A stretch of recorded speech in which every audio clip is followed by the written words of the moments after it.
Vishwananda, Paramahamsa Swami Vishwananda.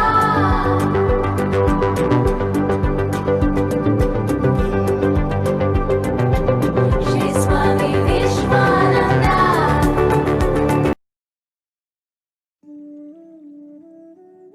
The most important thing I've learned in all of those years with Guruji is that God's love is faithful.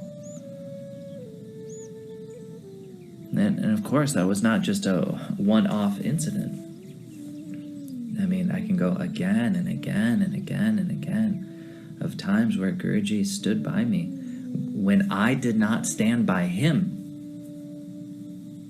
Because, you know, like Guruji asks actually for one thing, and that's loyalty. But what does that mean? That means when my fear is arising, am I going to be loyal to him or am I going to be loyal to my fear? When my pride, my judgment arises, am I going to be loyal to him and his teachings of love and acceptance, his teachings of transcending the over-identification with the mind and the body, or am I going to be loyal to my judgments and my pride? What have I learned? I have learned that God loves everyone unconditionally. God does not judge like humans judge. God does not care if you're a man or if you're a woman. He does not care if you're transgender. He does not care if you're gay. He does not care if you're hetero. He does not care if you're married. He does not care if you're a Swami. He does not care if you're rich. He does not care if you're poor. He does not care at all. Ma does not care because they love you. That is what I've learned.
Hey, great day, everyone. Welcome to Prem Lounge by Bhakti Marga, South Africa. We are very happy to have you all join us this evening in Guru Sangha. And we have some very special sharing tonight. So before I introduce everyone and we begin, we will start with an opening prayer, which will be led by Hiranmayi. Hiranmayi, are you here? Would you do the opening prayer, please? Jai Gurudev. Jai Gurudev. How are you? Good, and you? So lovely to see you. Nice to see you. Okay, let's go for it. Let's do 3 ons. Om.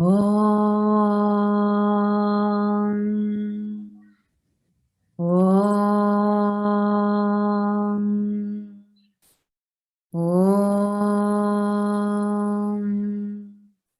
Agnirathimirandasya Jnana Jana Shalakaya Chakshurunmilitam Yena Tasmai Shri Gurave Namaha He Krishna Karuna Sindhu Dinabandhu Jagat Pate Gopeshwar Gopika Kanta Radha Kanta Namostute Tapta Kanchana Gaurangi Radhe Vrindavaneshwari Vrishabhanu Sute Devi Pranamami Hari Priye Hare Ram, Ram Ram, Hare Hare, Hare Krishna, Krishna Krishna, Hare Hare. Om Premavitaraya Vidmahe Satgurudevaya Dhimahi Tano Shri Vishwananda Prachodayata. Om Avitaraya Vidmahe Jagadgurudevaya Dhimahi Tano Babaji Prachodayata. Jai Gurudev, everybody. Hi. Hey, Gurudev. So thank you, Hiranmayi, for the prayer. For those that are joining in and are new to Bhakti Marga is founded by beloved Sadguru, Paramahamsa Vishwananda. The Bhakti path, a path of devotion, is a journey from the mind to heart, and it is centered around developing a personal relationship with the divine. So tonight is our fourth session of Prem Lounge, and we will be speaking to long-time devotees that have been on the path with Guruji, sharing their journeys of grace with us. As Guruji always says, that each one's journey on the spiritual path is unique and very personal with the divine. So here at the Prem Lounge, we love to honor each other's journey and share our experiences with Guruji, so we all can learn from each other, but also inspire each other on the spiritual path and connect to our Sadguru and his teachings. So we come together in Prem and devotion in Guru Sangha, and this forms the foundation of the Prem Lounge, all dedicated to the lotus feet of our Sadguru. So we have three speakers tonight: Hiranmayi, known as Mirelle Levitan; Krisha Sagar Das, also known as Ryan Hindson; and Upendrananda, also known as James Conradie. So on tonight's program, we will listen to the spiritual journeys of each speaker, have some fun sharing sessions of pictures going back in time, and a question and answer session. Just a few Zoom guidelines. The reason why we have everyone muted currently is to not disturb the speakers, but you're welcome to switch your camera on. And at the end of the program, we will disable the mute function, and you may use the raise your hand function if you have a burning question to ask our speakers. If you're experiencing any problems on your Zoom chat or Zoom call, you may message our host or co-host on the chat, and they will assist you. So let me introduce our first speaker, Hiranmayi. She's joining us from Vrindavan at our ashram in India. She has been with Guruji since 2003, starting her journey in South Africa. She's currently a Brahmacharini and serves Guruji in numerous ways, one being in media and communications in India. So Jai Gurudev again, Hiranmayi, thank you for joining us today to share your journey. And we are so glad to have you on this call. Jai Gurudev, it's nice to be here with all of you guys. I see my nephews there. And a lot of friendly faces that I haven't seen in a long time. Nice to see you guys. It's been a long time since I've been back in South Africa. Yeah, it's been very. So how is it in Vrindavan? How's the COVID there and things at the ashram, and how your guys been? It's been, I suppose everywhere it's been pretty intense. It was great because Guruji got stuck here for COVID. He got stuck here for a couple of months, so he couldn't leave when this whole thing started, which was really amazing to be with him. We really got to spend a lot of time with him, and it was fun. It was really fun. It was really, really, really amazing. It was a major grace. And now, I mean, it's interesting here. Basically, we've been in lockdown pretty much ever since then. Everything, I mean, for quite a while it was in lockdown. Everything has opened up again. So we're traveling a little bit, but not much. There's much, much less movement than there was before. So, you know, before there was much more traveling to do Om chanting and building in different ways. But now it all seems to be online, as it is here. Yeah. Okay, great. Okay, so you can start. You can share your journey with us. Oh, I don't really know what to say about my journey with Guruji. Because it feels like it's changing all the time, to be honest with you. I think that's the thing that I've noticed every single day in so many different ways. He's changing me and I'm changing. Like literally 5 minutes ago, I wasn't the person that I am now. And so that sort of self-acceptance of myself, however I am in the moment, is much more than what it has been before. And I think for me, that's a huge part of the journey with Guruji, how he's kind of taken my hand, and I think it's with all of us, and really helped me to accept myself the way that I am. And that's really an ongoing thing. So I met him when I was in, it was last year in university. So I was in drama school and I was studying to do acting. I wanted to be an actress. And my mom, I was already in love with Yogananda. I had read Autobiography of a Yogi, and I was already doing the SRF exercises. You know, they have Kriya Yoga in SRF. So I was already practicing. When I met Yogananda, I felt like this was the reason that I was born. That's what I felt like. I felt like this is really the reason that I'm here, because nothing really made sense to me in such a profound way. And I knew inside of me that if I could meet a guru the same way that Yogananda had Sri Yukteswar, or if I could meet a guru like Yogananda, then this is what I really want with my life. Somebody that is God realized. That's what I wanted. Somebody to show me how to do it, how to be on this path. And at the time in drama school, I remember my mom, she had just met Guruji, and I was living in Cape Town, and she said to me, there is a Mauritian saint that is coming to South Africa, and he's going to be giving darshan to people, going to be giving blessings to people. You want to come with me? And I was like, yeah, cool, I'll come with you. Like, let's see. I was kind of interested. And she said to me, he's a little bit like Yogananda, is what I've heard. So then I was very interested. And I remember I was in like final year production. So this was actually like my final year exams. And I asked the director, can I go tonight? And, oh, am I gone? Oh, I'm back. And he said to me, no, you can't go. We're basically, we're opening very soon. You can't just take tonight off. And I said to him, please, my mom is coming. Please, like, let me go. And he was like, okay. So that night, I went. And back then in South Africa, there were like thousands of people, 1,000 people maybe. It was pretty big already. And Guruji was really young. Guruji must have been 25. So,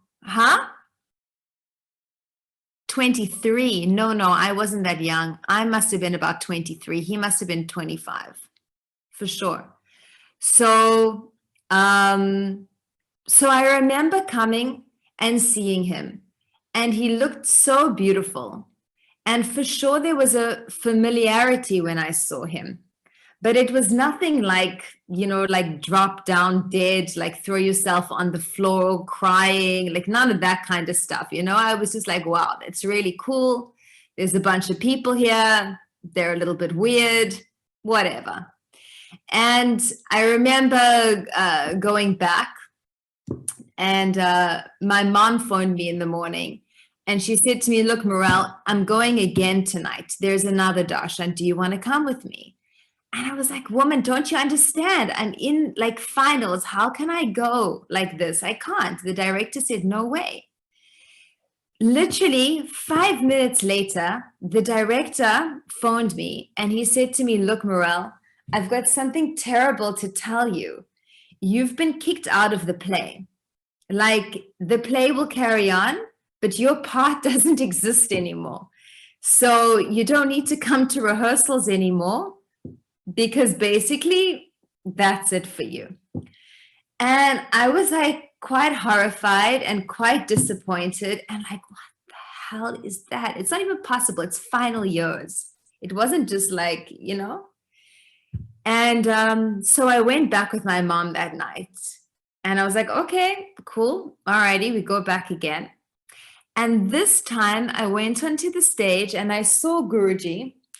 And at this point in my life, I was going through a lot of stuff. I was not really okay. I was really depressed and manic, and I had eating disorders, and I was a little bit nuts, and I was really quite wild one in drama school. You can only imagine me if you know me. So I was thinking, I went onto the stage and he pulled me and he said to me, I want to speak with you. Stay back. I want to speak with you. And I was thinking, oh shit, for sure he can see all of the things inside of me that are so bad. Like, all I wanted to do at this point is I wanted to like run out the door. I didn't want to see him. And it was me and another crippled woman that he told to stay back. So I kind of knew that that I couldn't escape, especially since my mom was there. And for my mom, this was like, I wasn't going anywhere. I had to wait and see what happened here. So they made me wait in the back of the room. And I remember this crippled woman, she was in a wheelchair. She went in, and if I'm not mistaken, she walked out. And I was totally shocked seeing this. And then he looks around the corner and he says to me, come, you're next.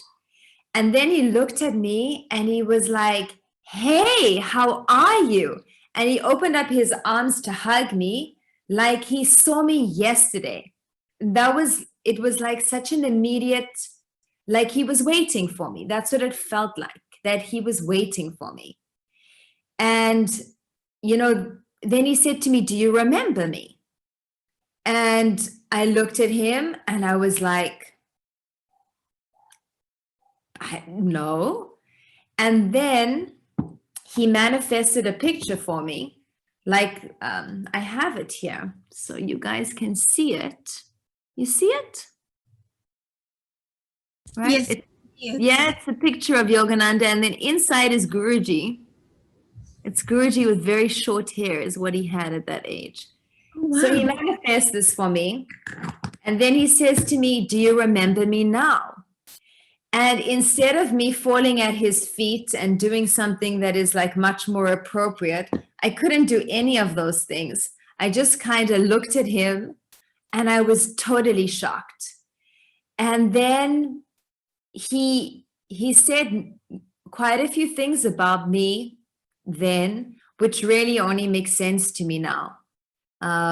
He basically, in that first meeting, everything, he told me who I am, why I'm here, why he's here. He was so straightforward with me. And then he said to me, what do you want? I'll give you whatever you want. And I really wish I had the intelligence, or let's say the wisdom, to be able to say, all I really want is you.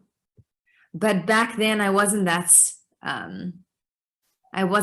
what I really wanted back then was I wanted to make movies of Yogananda. I wanted to make movies of spiritual things so that people who are not in this world would be able to connect and understand through movies. That's what I wanted to do. And he was like, yeah, you will kind of like shut up, whatever. And then he said to me, he was like, okay, well, so nice. I'm so excited, whatever. I'll see you soon. And I was completely shocked by this whole experience.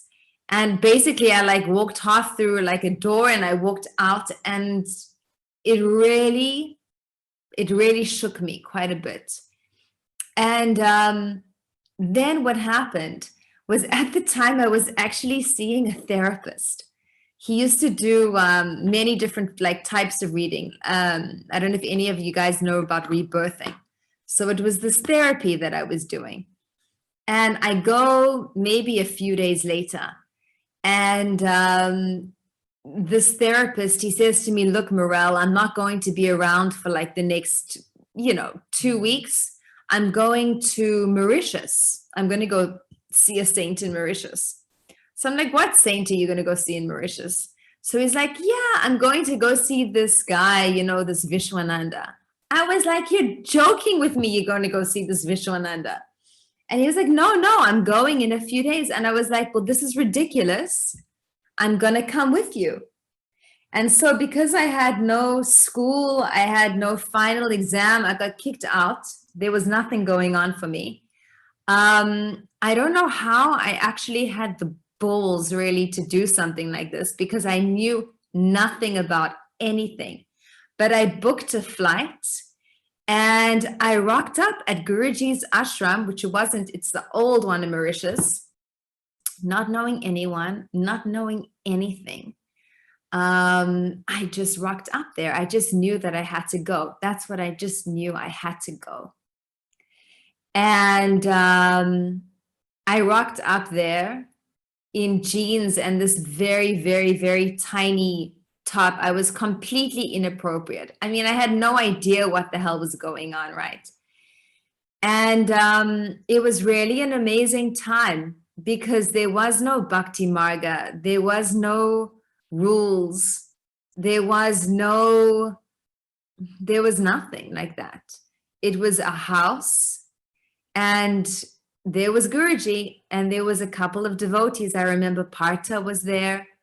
Partha was like, I don't know, he looked like he was 12. Drishti was there. Who else was there? Oh, her name has gone out of my head. It's gone out of my head. So there are quite a few devotees that Guruji took there to meet his home. And it was just such a beautiful experience. We went swimming with dolphins with Guruji.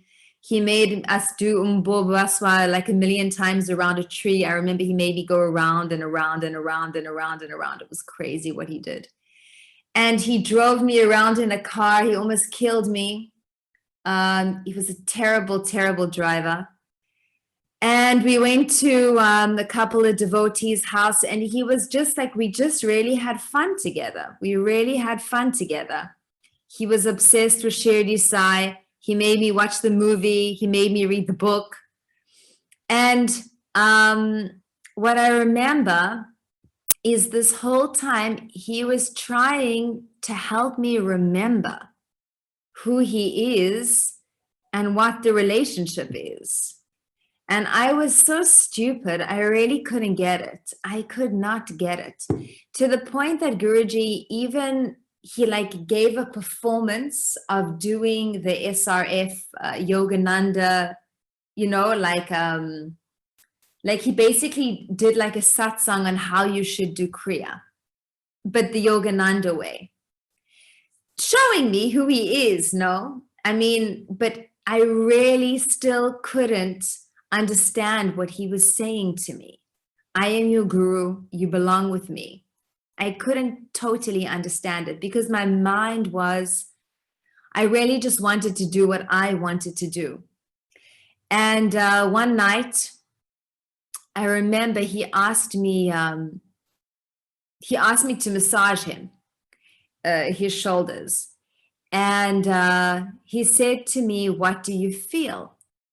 And it was like hard, like this brick, and it was hot, burning, burning, burning hot. And I was like, it's hot. And he said to me, yes, that is everything that I'm taking from people. But still, I couldn't fully understand what he meant by that. And then he said to me, maybe you'll open up do you want to stay and open up an ashram in South Africa for me? And I said to him, no, absolutely not, man. This is so not for me. ask somebody that's interested in this stuff. Like maybe you should ask my mother or something like that, you know, because at the time, I really wasn't interested in any of this stuff. I wanted to go and live my life and do acting and carry on. I wasn't interested in, even though I was obviously looking for a guru because I had this desire for one in Yogananda. My heart and my soul was ready, but my mind was certainly not. My mind wanted to do what my mind wanted to do. And for me, if you're asking what the guru does, is he's so unbelievably patient and he's so unbelievably kind and merciful. If I think about what I said to Guruji, no, ask somebody else. I'm so not interested in this kind of stuff. You know, how many times, and that's one example, but how many times on a daily basis I've chosen my will, my wants, my desires over what he wants, even if I know that what he wants is best for me. So this has been the journey, you know, slowly taking the steps, and how he literally, if I look back now in time, how he has literally planned everything. And I'm sure you can see it in your own life because he does it for every single one of us. How he literally planned every single step, including me. You know, I came to Vrindavan 10 years ago. I got married for a very brief amount of time. I think I lasted not even 9 months, which was also a really funny story about how Guruji set that up. And just Mirelle, you're just going to have to tell me to shut up if I'm totally going over time. Okay, I'll tell you. You have like 5 minutes. Okay, cool. So what he did was, I remember I brought this guy to meet. We was already in Stephanshof back then. And I met somebody and I fell in love and I wanted him to meet Guruji. So I took him to Stephanshof to meet Guruji, and Guruji was like, yes, Mirelle, finally you met the right person for you. Well done, well done, well done. And because he said this, I had this in my mind. And I went back to America. He was living in America at the time. And I really wanted to study Ayurveda, and that's what I wanted to do with my life. But the guy said to me, come with me to America. And, you know, if it doesn't work, you can always go live in India and continue there. So even though it was not the most amazing relationship, and I kind of knew that this person wasn't for me, in the back of my mind, I had Guruji's words, finally, Mirelle, you made the right decision. Finally, you made the right person for you. And because of that, I married him. But this was actually the best thing that had ever happened to me, because we really, if I hadn't married him, I wouldn't have ended up so much karma in such a quick amount of time. Also, what happened is he completely set me up. So as soon as we got married, actually, not even 2 months later, I landed up coming to India to do, can you imagine, the one place in India that I finished up studying was next door me at Jiva Institute. So I had no idea. Satyanarayan Das was one of my teachers in America, and his brother, Dr. Chauhan. So I came to India to study a little bit of Ayurveda here, and I landed up staying next door 10 years ago. And I remember when I got back to the States, I saw pictures of Guruji and Satyanarayan Das, and I was like, how is that even possible that they know each other? I had absolutely no idea. And I was like, that's absolutely ridiculous. And I remember years later in 2016, I mean, I didn't even know who Krishna was. I was that stupid 10 years ago. Okay, maybe I knew who Krishna was, but very briefly. And when I came back in 2016, I came back with Upendra. And already then, I remember there was darshan with Guruji, and he said to me, you've been here before. And I said, yes. And he said to me, so what's the difference now? And I said, well, the difference is that you're here. And he said to me, yes, that's the difference. I'm here. And if I think about how he literally set up everything, he set up every small detail. I thought I was running away from many years, but apparently he was just really, it was funny. He said to me now when he was here, he said to me, oh, you know, we were speaking about being Brahmachari or something.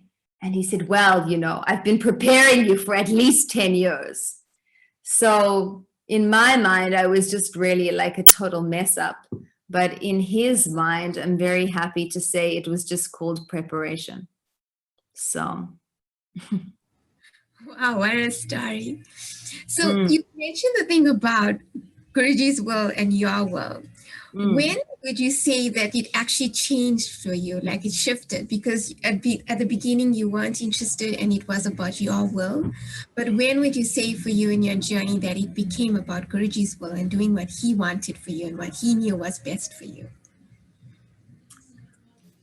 I don't think it's ever safe to say that it is like that, because if I tell you honestly, right now, it's still not like that. You know, I think when we think that we're doing, if I say that honestly, what I'm doing is his will, I know it's not true about myself, because there's so much desire still inside of me. So many things. His will would be to completely focus on him.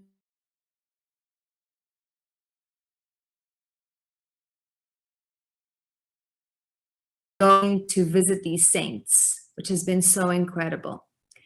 And if I look at these guys and I see their determination and their strength, what it takes, and their focus, that's what it takes. It takes incredible focus. But I suppose I am willing, which is why I'm still here. And that willingness certainly is not my will, it's him. That willingness is really him that has made me stay in this for so long. It's not easy to be in Vrindavan. But even me coming here, it was a certain series of events. He really made a miracle happen in my life, because I didn't have the willpower to leave my family, who I love very much. And even Upendra, I didn't have the willpower to leave everybody, you know. It was something massive that happened to me in, I don't know how long I have. You just tell me to shut up, Mirelle. So when I was in Springen, just before maybe 2015 or something like that, I became an Atmakriya yoga teacher, and there I had an experience that totally changed me. So, you know where the Kali temple is? So what happened is I was alone, completely alone. I found myself completely alone, where normally there's so many people in Springen. And I felt somebody take me like this and grab me like this and pull me to that Kali temple. And I looked up and I could see her in full form, from her feet till her, like it was about her calves. And she was huge. The size of her filled like one leg, half of Spring, and it was huge. And she was like this grayish color. And when this happened to me, I remember I cried so much. And I remember I made like a prayer, and something changed inside of me. I said to her, whatever you want, she's my Ishtadev, whatever you want from me, I know I'm here to serve you. So whatever you want, I'm yours. And literally I went back home, literally the next week, Upendra already had a dream that Guruji came to him to be Brahmachari. And it was funny that he was saying it, because already I knew it inside of me. I already knew it. And I'm telling you the story because he had to pull something so big like this in order to get me to take such a big shift in my life, or I really never would have had the strength to leave the world in this way. And, you know, I pray that my will becomes more his will. I really think that that's a gradual thing. I don't think that it's one day. I remember because one day I stayed here. I wanted to go back to South Africa really badly on holiday. I even asked him this year. And it was possible for me to get a visa in Mathura. And I was desperate to leave Vrindavan. I was going through a really rough time here. And I thought maybe I can go back for 6 months. I mean, 6 months here, and I can go back and have like a small holiday and get, you know, my visa stamped and everything. And I found out that I can get my visa stamped in Mathura. So I couldn't lie to Guruji. I couldn't say, you know, I have to go get my visa stamped. Can I leave? And not give him the option of Mathura because he's omnipresent. No, I can't get away with that stuff. So I said to him, look, I can go to South Africa or I can go to Mathura. And he said to me, dearest, go to Mathura. And in that moment, I knew that for the first time, probably in a long time, I was listening to him because he did not want me to go back home. He did not want me to see my parents. He did not want me to go back into my environment because he knew how hard it would be for me. And because, you know, over these years, he's worked so hard, ripping so many attachments from me. And it's so easy. In 1 second, you know, I can go and form all of them and double again because that is the nature of the mind. It's so easy. Wow, thank you. That's great sharing. So before we move on to our next speaker, I just wanted to share some of your amazing pictures that you sent to me. So let's go with that. Okay, let me just share my screen. Okay, sure you can see them. So I've just numbered them to make things a bit easier for you to reference them. And you can walk us through each photo, very brief, not too long, but just highlight the special moment of those photos and what was happening. Very, very briefly. I can't really remember. This is Mauritius that I was telling you about. Guruji looks exactly the same. I look much younger. So yeah, that's the top two. There's Partha, who looks also much younger, like a small little pinkle. And underneath 3 and 4, this is at Chakra's house. You must recognize it. I can't remember when this is. Must have been, I have no idea, 2013. I have absolutely no idea. Guruji came and he was doing a darshan, and over there I was telling him a story about how I got arrested in the airport in Israel, which I did. They didn't let me get on a plane. I got arrested for not paying a bill. I can see my nephew is laughing. Yeah. So he couldn't believe me. He was laughing at me there. And Two photos are very early photos, I'm assuming, right? Yeah, this one 1 and 2 must be in 2003. And yeah, 3 and 4 must be in, I don't know, 2013, maybe 2012, something like that. Long time ago. And these ones? Oh, okay. So this is more recent. So this one on the top here, I think it was last year. There's Auntie Neri. He was teaching us how to make this chili paste. You know how Guruji loves chili. So he was making this chili paste and getting all of us to eat it and almost killing us from the chilies in number 5. And number 6 is now in Vrindavan. We were sitting on the roof. So where this is now is the bungalow. We had an Atmakriya teacher training there, which was really fun underneath. And he was sitting, looking at the view in Vrindavan, drinking tea, looking what else he wants to do with the ashram. He was mentioning he wants to do a Bhajan cafe. I was like, please don't make me run that. You can get my father. He'd be much better at that than me. He didn't take that so well.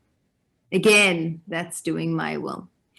And then 7, that was 2016. I was super shy of Guruji there, I remember. I was so shy, I didn't know he was behind me.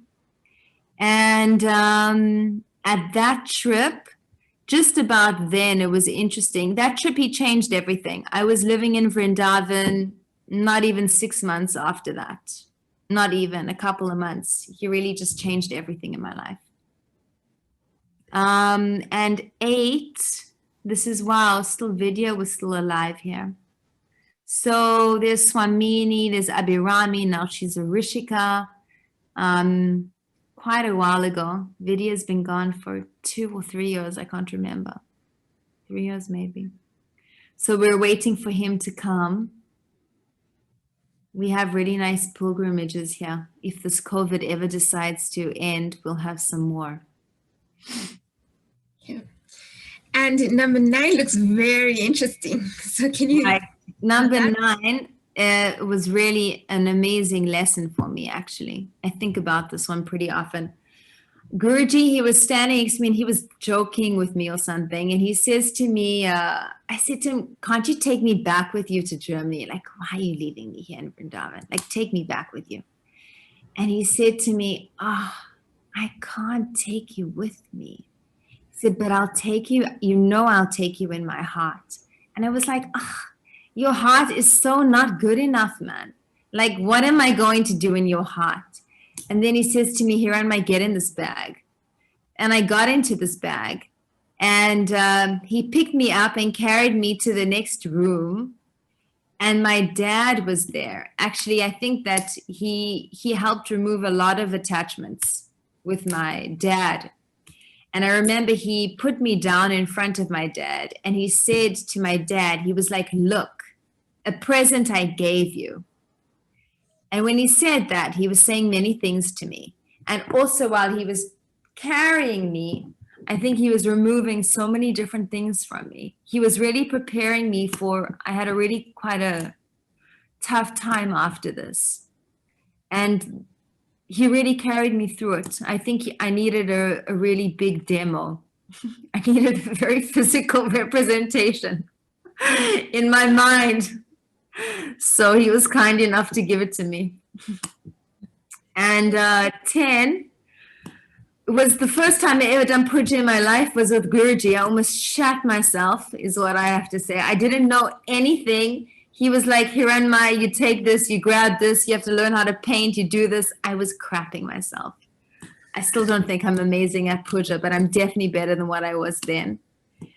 And 11, it's funny, one of the first sevas I did on this pilgrimage was Tim was there and he was like, just take this and film this thing. And I really hadn't done filming before, but Guruji let me do the filming for the whole pilgrimage. And what's interesting is from when I came to Vrindavan, I was in head of media, I was in charge of media, but I literally ran away from this for at least almost 4 years because I hate technology and I don't like things and I don't really enjoy all of the stuff. Well, these are my ideas I have about myself, right?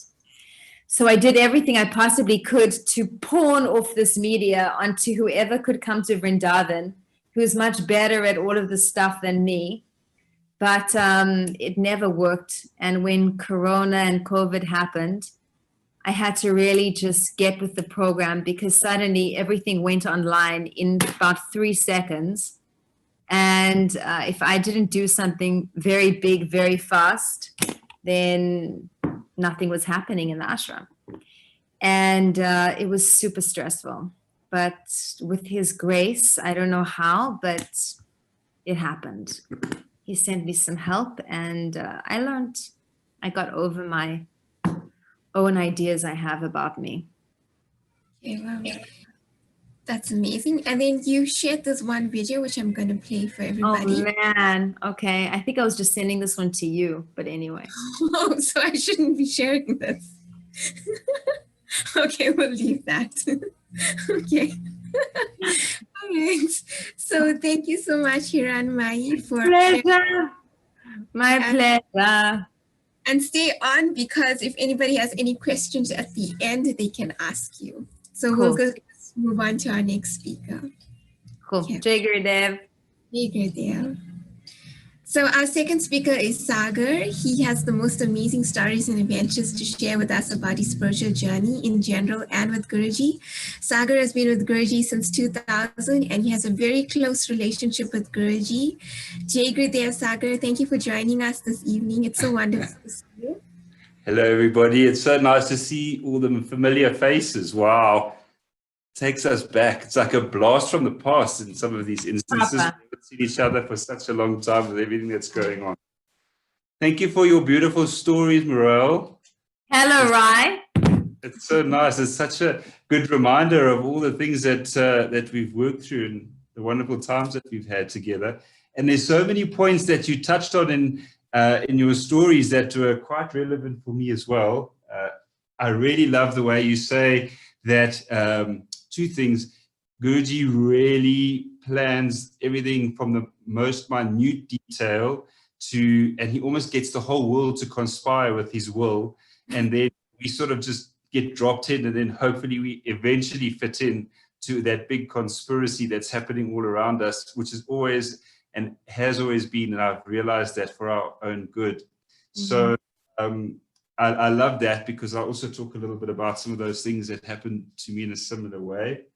As in the introduction, we spoke about, I met Guruji in the early 2000s, about the same time as Mirelle. It was also a time where there wasn't a Bhakti Marga, there was no institution.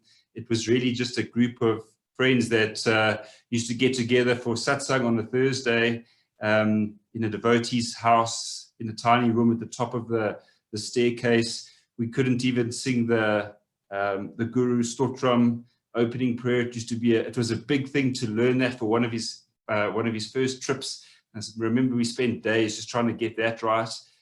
So we started out in the beginning when it was really just about a fellowship and community within a group of people who just absolutely loved spending time with Guruji, and at that time in our lives, we were all exploring our own spirituality. So I met Guruji at a darshan.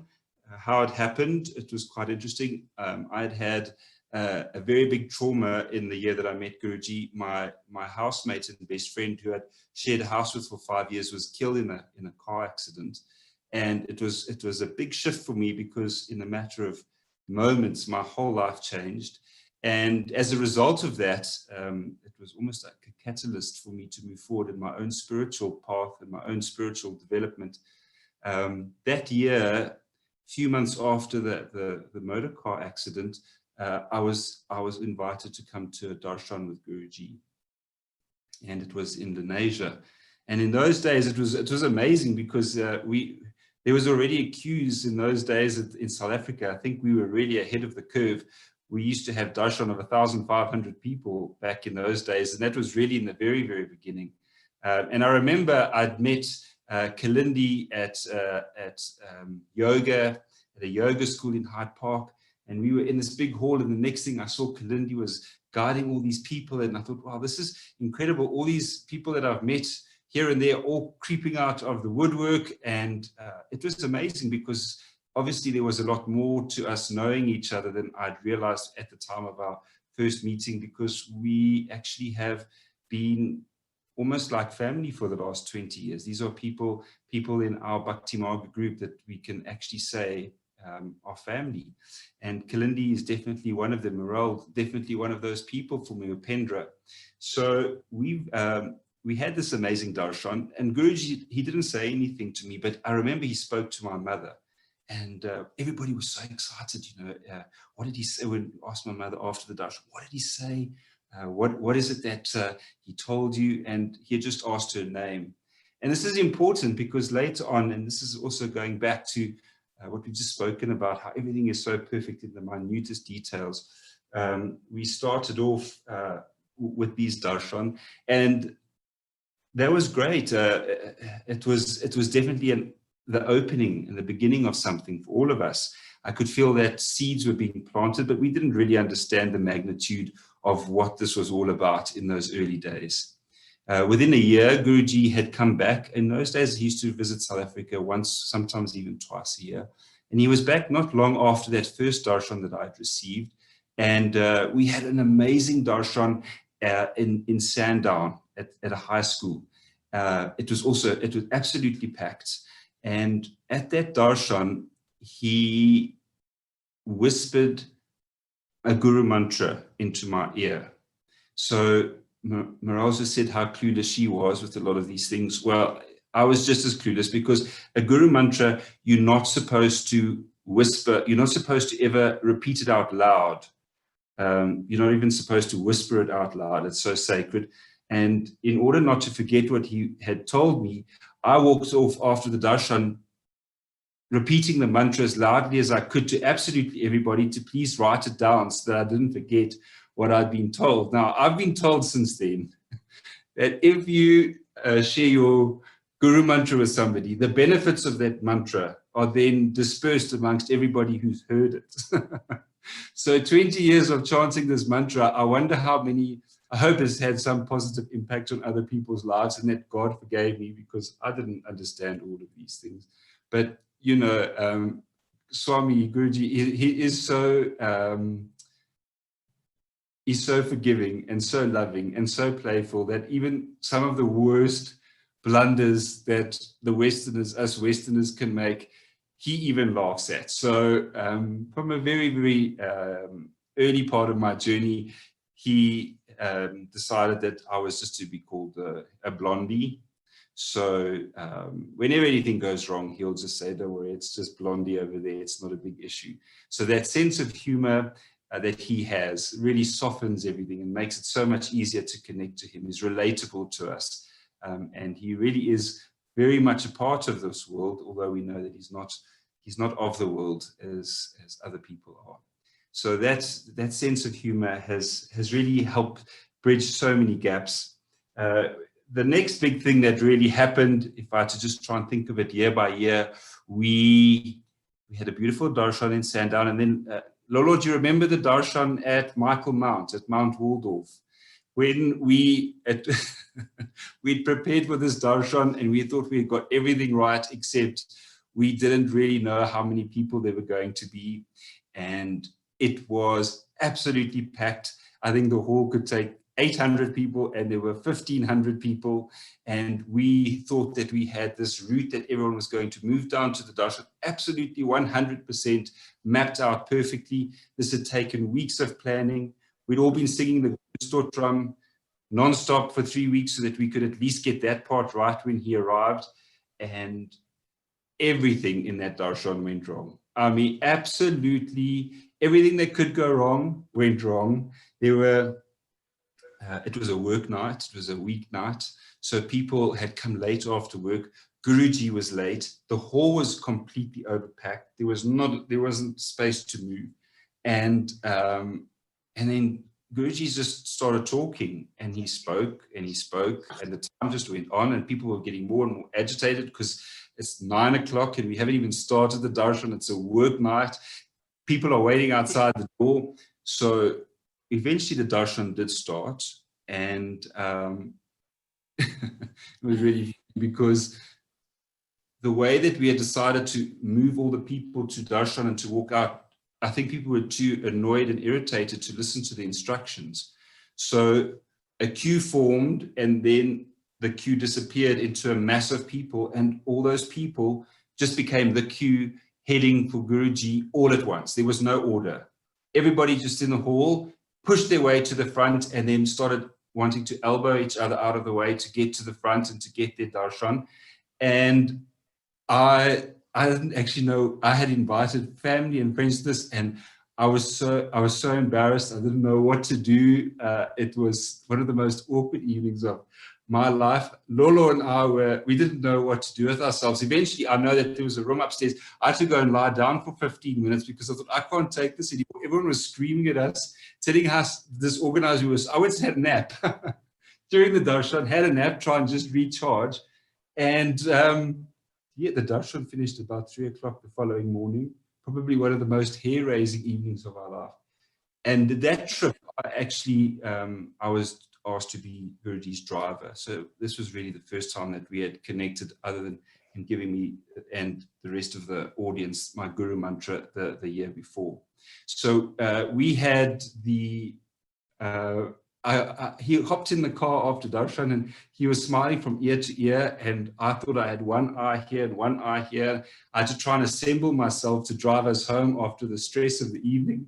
I'm passionate, I'm super sensitive, I don't do well in these environments, and I've learned, I know myself well enough now, but it was, you know, today I would probably take it a lot better than I took it back then, but it was awful. And he got in the car and he was as happy as Larry. He had just launched his first CD ever called, I think it was Just Love. I think it was a trip that you'd gone on to with him to America, Lolo, and you brought back all these CDs. And who's singing? And he put the radio on. He goes, oh, it's me. And he was all excited in the car. And I said to him, I'm so sorry. I think I was really, you know, Mirelle talks about falling on the floor and the drama. I was ready to say, please, I'm so sorry. We failed. This was a disaster. And he said he had the best evening of his life. He absolutely loved it. And there in that was a massive lesson for us. All these things that we take so personally, and the bigger picture there is it's just all about the love. And that's all that he focused on. And it was a good lesson for us. So we can fast forward another year forward, and we moved that trip. He started initiating the Brahmacharis. So that was a big thing. And there were water Brahmacharis and fire Brahmacharis. There was this massive distinction. And I remember everyone was deliberating, you know, what are we going to do? Are we going to become fire or are we going to become a water? And after an amazing week, which started out with this crazy darshan, it was one of the most, I have to say, probably the most memorable week of my entire life. I think even to this day, nothing has ever come close to that trip that he did in South Africa. We went to, it was his birthday, it was the winter. We went away to Mountain Sanctuary Park, and there was just a few of us, and it was just laughs. It was just like playing and being children, and everything was just absolutely perfect. And we really had connected on that trip. That was a trip in which a lot of who I am to him and my purpose here was revealed to me, which is a great privilege, because most times if people ask him, who am I and what am I here to do? You know, we take that information. If he does share it with us, it's not likely, because a lot of people don't just get given that information. Some people have to wait. And it was beautiful because in that, during that trip, he started initiating the Brahmacharis, and this was quite funny. It was happening at Kalindie's house on a Saturday that these initiations would take place. And I decided I'm settling for water. Water's okay. I don't have to go fire right now. I'm 20 years old or 22 years old. This will be perfect. We'll start out at the beginning. So I got to Kalindie's house, and they had bought all the clothes for the fire Brahmacharis, not the gel Brahmachari initiation. So the Brahmacharis are going to get new wardrobes at the end of this, at the end of the initiation. Their old clothes are going to get burnt, hair's going to get chopped off, they're going to get new robes. And unbeknown to me, the robes were all put out on the bed, and I went into the room and I saw and it was the first time I'd seen some of the dhotis in my whole life. And I remembered this was actually, these are my clothes. This is the clothes. I've never seen this before, but this is what I'm supposed to be wearing. So I just put it on, and without thinking, I just tried it on. Wow, this feels so comfortable. I don't want to take this off. This is where I'm supposed to be. And Guruji walked into the bedroom at Kalindie in Yochi's house, and he said, "What are you doing?" I said, "I'm trying on these clothes. I love them. They're awesome." And he came and he said to me, "No, but those are only for full Brahmacharis, fire Brahmacharis."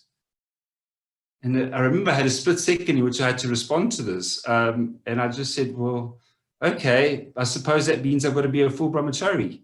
And in that moment, that's when I made the decision to become a monk. That was the sum total of it. And it was quite impressionable because we went through with the ceremony and it was absolutely amazing. It was really the end to a beautiful trip that he'd had in South Africa. And that's really, I guess that was the honeymoon period of the guru-disciple relationship. So I don't know if we're supposed to say this, but if anybody is new and you're learning about the guru-disciple relationship, it goes through 3 phases. It goes through woo, win, and then wean. So the guru he goes through these phases where he will woo you to win you, and then once he's won you, wean you off, and then those cycles keep repeating. So we can go from having this amazing close proximity to when sometimes I've had trips with him since then where I've arrived and I've traveled around the world and he wouldn't even say hello. And it's important, this contrast, because it keeps us all humble and it all keeps us fully aware of our place in the bigger scheme of things. So having said that, we founded an ashram in Victory Park in Johannesburg, and that was a lot of fun. It was great fun. There was no organization yet. Everything was very relaxed. We used to do evening prayers, sing the Narasimha Kavacham. We didn't even do, at that stage, we hadn't even started doing pujas yet. So that all came a little bit later. But it was a baptism by fire. I became Brahmachari, and it was a wonderful experience, wonderful part of my life. There was just an intense amount of love, support, belonging to a family, everybody working together. And our goal was just to promote Guruji's mission in South Africa. And we were very good at it. It was a very successful time for us in Bhakti Marga. The world, I think South Africa was really ready for it. And we had a very big following. Guruji had a very big following. So we had some trips. Since then, I've been very fortunate. I try to make a list today of all the countries I've been to with him. I think there's 2, 4, 6, 8, 10. I've been to about 20 different countries with him over the last 20 years. And every single country that I've been to, if I had to think of just one special memory, I could share that with you, which I'd like to do. But I also wanted to tell you that I became Brahmachari, and I was Brahmachari for 2 years with Guruji. And there were some personal things that happened in my own life that happened towards the end of the second year of being Brahmachari. And I had to call him up and ask him if he would release me from my vows, which he did do. And it's something that he said, it's not the natural order of things. It's not something that we do. He said, I remember his exact words, this is not a supermarket. You don't go in and out and shop when you want and when you leave, So, but what he did teach me and what I've learned since then is it's not about titles, and it's not about the title. I just saw Tulsi Das in the opening video saying it doesn't matter about skin color, sexual orientation, Swami, Brahmachari, Rishi, it doesn't matter. Everybody's development on the spiritual path is a very, very, very unique relationship. And what I've noticed with Guruji over the last many, many years is that he almost has a unique relationship with absolutely every single devotee. Every single one of the people that he connects with in a way that is relatable to them. And I love that because every single person has their own interests, and he is so omnipresent and he knows a bit about everything, that he can connect with people who like cooking, or he can connect with people. I mean, he was with Cristiano Ronaldo and he went to the soccer match and they won the World Cup, Portugal. So he's so relatable to us. And it's just such a wonderful privilege. I don't think that we really fully understood that when we met him, but as time passed, and the things that I've seen along on my journey with him have made me realize what incredible Yogananda said, one of the disciples once went to Yogananda and said to him, things go wrong for me and I must have very, very bad karma. And Yogananda said, do you believe in God? And he said, yes, I do. And he said, well, just to believe in God, you must already have very, very, very, very good karma, just to believe in him. So for us to be close to a master, to have met a living master, a living saint, and not only just a master, but the Satguru that can take us home, is a wonderful karmic privilege that we should never take for granted. So I wanted to just mention, so the important thing here really, and the learning for me, is that he loves everybody equally, irrespective of title, irrespective of position in society, irrespective of spiritual accomplishments. I'm very fortunate in that I've been able to have this wonderful relationship for so many years with him. And I was made Brahmachari not once, but in fact, I was made Brahmachari twice. And it's not something that happens often, but it's his grace, and he has endless grace, and he has almost, it's like a mercy, but a compassion for people, that even if we've made mistakes, he is always there, and he stands firm, he's steadfast as a guru. And this was very important to me, because in other organizations, if we weren't able to potentially make it in a particular role or assignment, I don't believe it would end well for a lot of people in those situations. But with us, there's just this unlimited compassion and love, and just saying, okay, we'll keep going until we get it right. So we had the beautiful, the ashram set up in Johannesburg, and it was a wonderful time of my life. Exciting things happened for us. I wrote down this morning, I just need to know, can you give me, Mirelle, can you tell me how much time I have, or you just keep me on track? We're loving your story so much. It's okay. Share what So you you need. guys just tell me when I've got to stop, because it's 20 years. I can talk forever, but I'm trying to give you the important things that I know might help new devotees or people that are coming onto the spiritual path to see things for what they really are. I wanted to tell you very quickly about, so we set up this ashram in Johannesburg, and in Highlands North. It was the second ashram that we put together.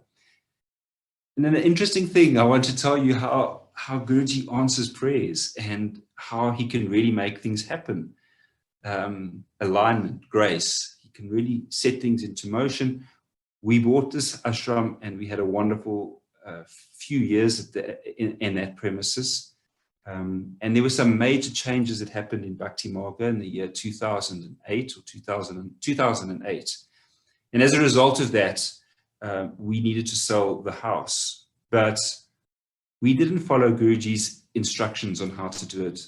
Mirelle was talking earlier about your will or our will, and we decided to do things in a particular way. There was quite a lot of fundamental changes and shifts happening in the organization, and we had to make some really, really dynamic, quick decisions about what to do. And we didn't actually think everything through, and we didn't follow the instructions he'd given us. As a result, this house that we had purchased in the name of a trust, we really, really struggled to sell. And it took quite some time for us to eventually sell it. In fact, 9 sales, literally 9 sales fell through. And it's such a wonderful lesson for us, especially long-time devotees, in how it's important to surrender and how it's important to follow what the guru, what the master says, but word for word. And the sooner we do that, the better for us. So if we had followed, and it's an important lesson, it wasn't an easy lesson for us because we had a vacant house for some time, some years. And how it worked out was, I eventually, I was in Vichy in France with him just before a darshan, and I said to him, please, we've tried to sell this house for 5 years. I know we didn't follow what you told us to do.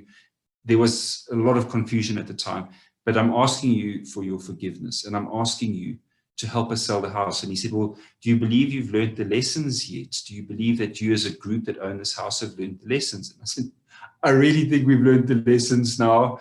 We've had to make a lot of personal sacrifices not to have the house repossessed and our credit rating revoked in South Africa. So I believe we've learned the lesson. 9 sales before that, 9 had fallen through. He said to me, don't worry, the house will be sold. 2 weeks later, the house was sold. 2 weeks. And the sale went through. But please believe me, it wasn't an easy sale. It was almost one of those that I could have thought would have fallen through for the 10th time. But we got through. This is an example of following him and following his instructions. If you want to follow a master, if you want to follow him as a guru, don't do it half-heartedly. It's almost like climbing up a hill with a rock tied to your own ankle.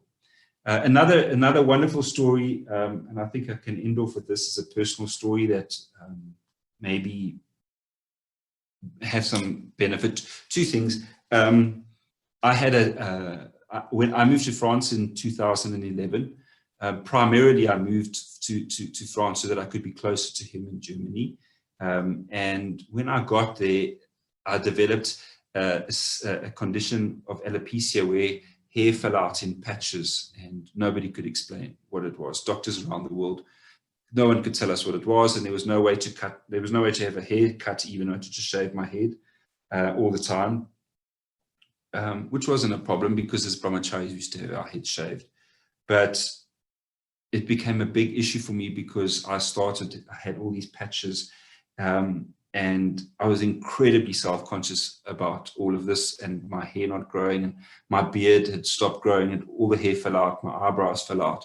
And it was a good lesson in humility and being deeply centered in ourselves, no matter what we look like, to be able to present ourselves to the world. And nobody could tell me what was wrong. Nobody could tell me how it was ever going to get fixed. Funnily enough, at that same trip in Vichy, when he said he would help with the house sale, he also said to me that the condition that you have, he says, I've been watching you, which is interesting because there's so many times when I'm at the worst, I'm having a difficult time, or I'm disconnected from myself, that he'll phone. And so I really, when he says he's watching, he really, he really is watching. I think right now he must be somewhere very close by, because he said to me, I've been watching, and the damage that you are doing to your body because of worry is far greater than the damage that's happened to your body that's created this issue that you're dealing with. And he said to me, I said, well, what do I do? He said, come to the ashram next weekend and the answer will be there. And I thought, oh, I wonder what's going to happen. Maybe next weekend there's going to be somebody that's going to be selling wigs or something like that, and that'll be the solution.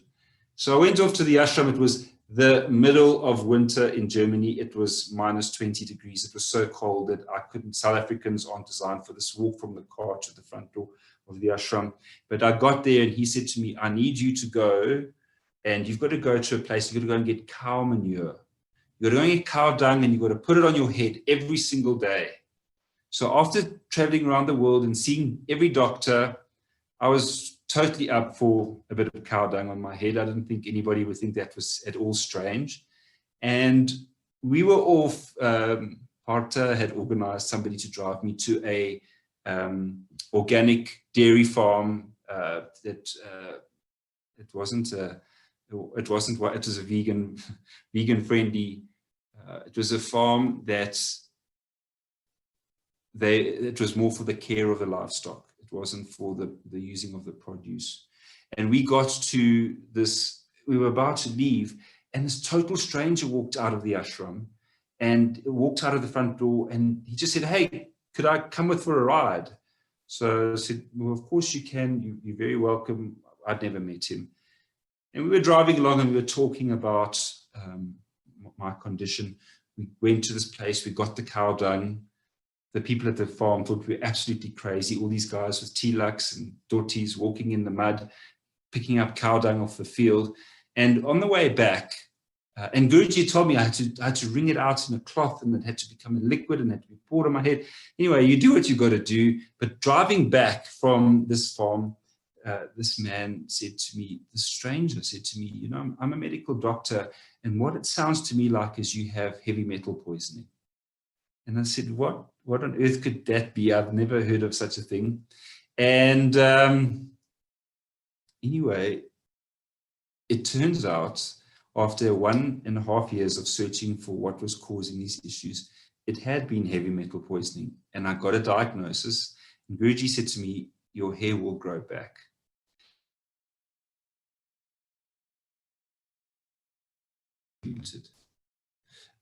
We got this all treated.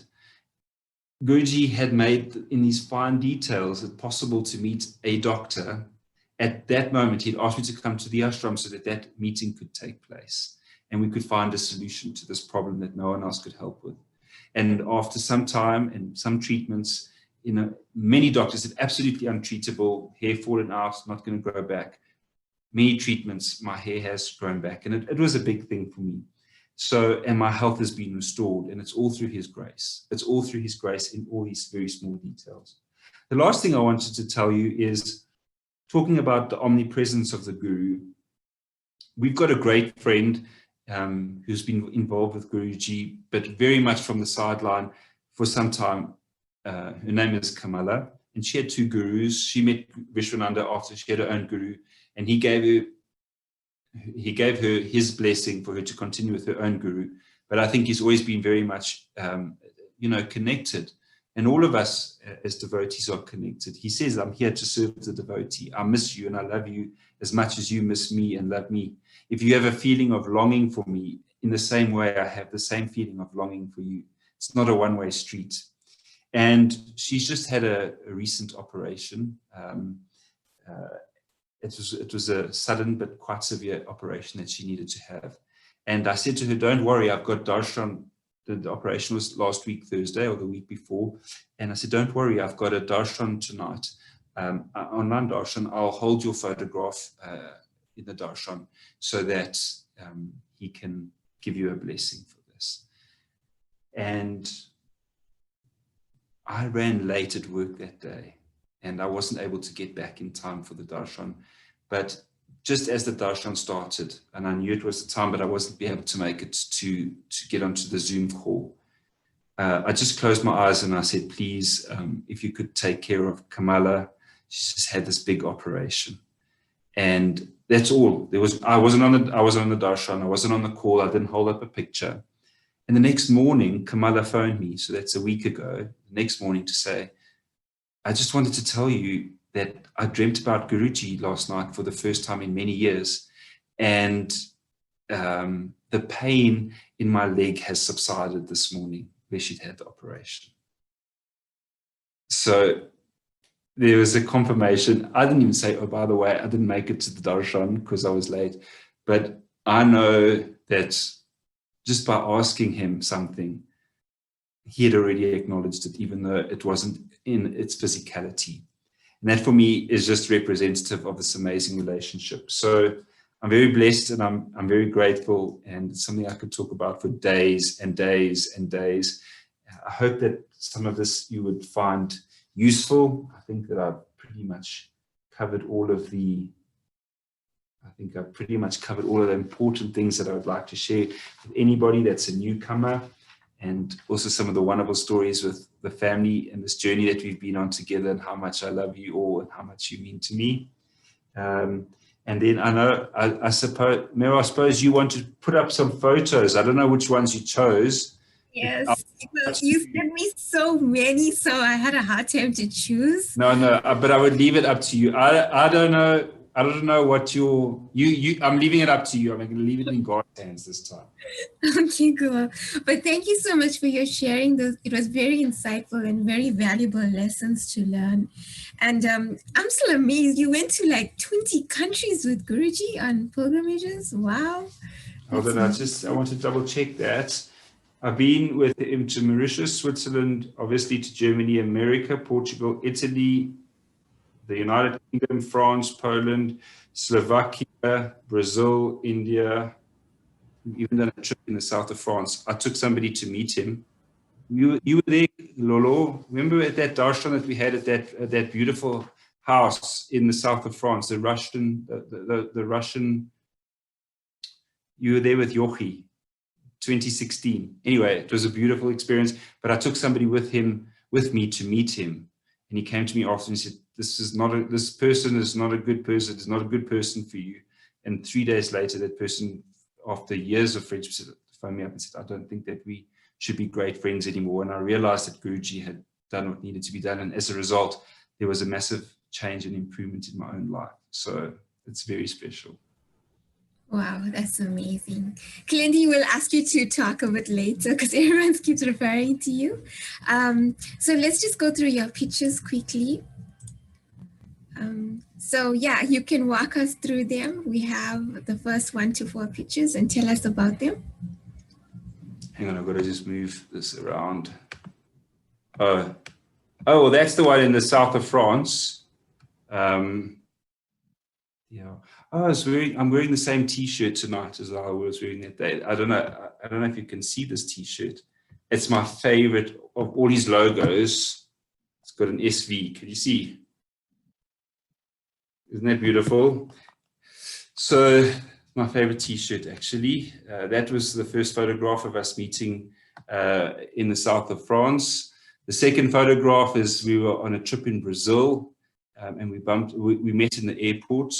The third one is my home in Paris, where he came to visit in about I think that would be about 2014. And then this bottom right one, oh, so funny. I am so bad. I'm the world's worst at getting my tilak on. I never get it right. So he does it sometimes. And that was him putting on a tilak we were in Poland, actually. It was just when he'd got Giridhari. And we'd gone to a darshan in Poland. I have to tell you, one of the best things about Guruji is that he loves fun. And whenever we go to a darshan together, we travel, there's always a lot of people. And every time we finish darshan on the way home, every time I've always just this craving for something sweet.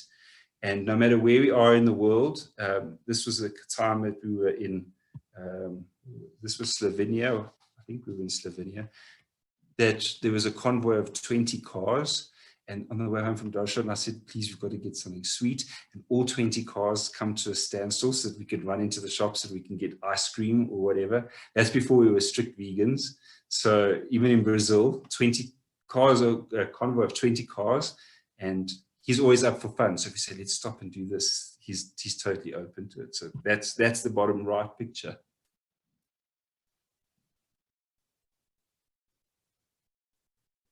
Okay, so Mirelle was talking about the chilies. So that one is him telling me to eat the chili. And we were in Brazil, and I said, no, please, no. Apparently it was the hottest chili in the market. And look at can you see the expression on his face when I said no? Can you see that? Has anybody ever experienced that? Don't say no. Anyway, I had a sore throat. I ate the chili and the sore throat, and I had a sore throat for a few days. I ate the chili and the sore throat was gone. 6 was, we were on our way to the beach in Natal at Chakra's place. Yeah, I've got a mini convertible. So I don't know if he was driving, but I have driven with him, Mirelle, and I know exactly what you mean. Quite terrifying. Say the rosary all the way. The bottom one is our ashram in Highlands North, and we had 2 dogs, Bhakti and Kushi. So that was on 2006 or 2007. The bottom one is we went on a retreat in the mountains in Brazil, in literally the rainforests, and he was doing a abhishekam to Giridhari in the water. So that was very pretty too.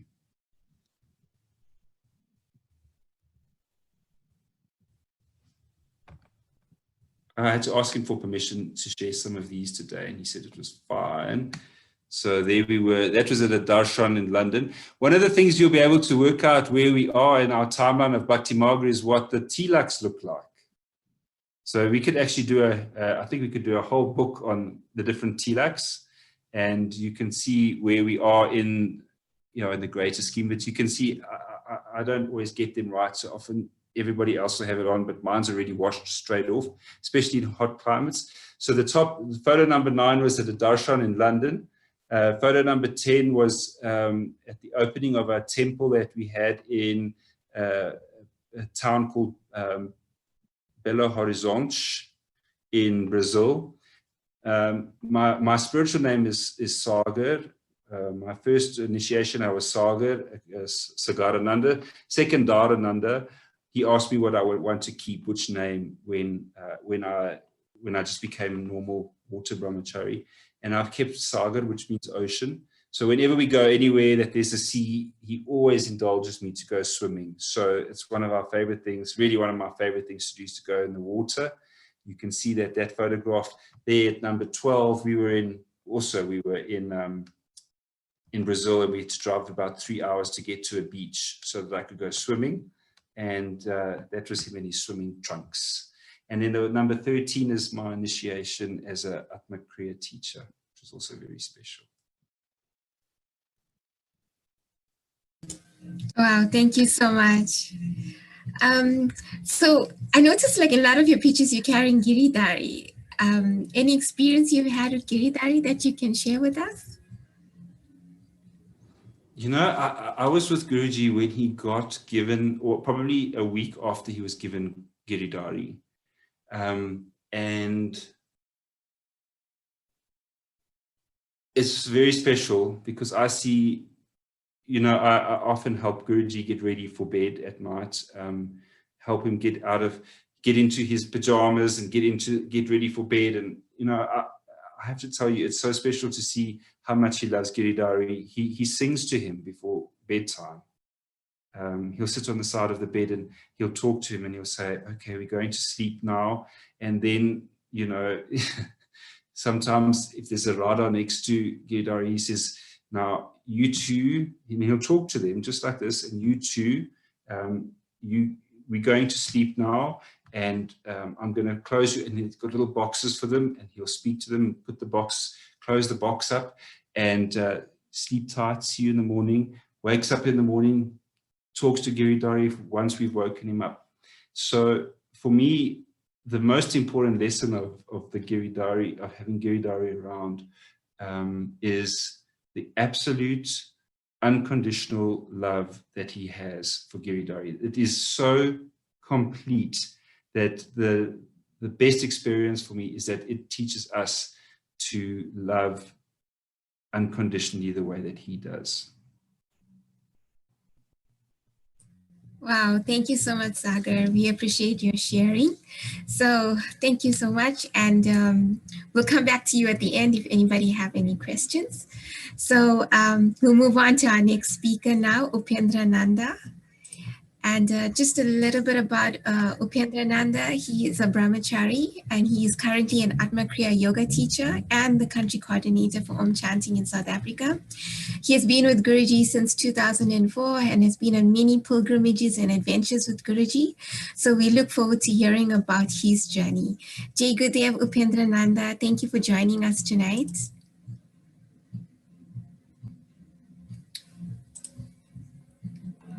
Upendrananda, you here?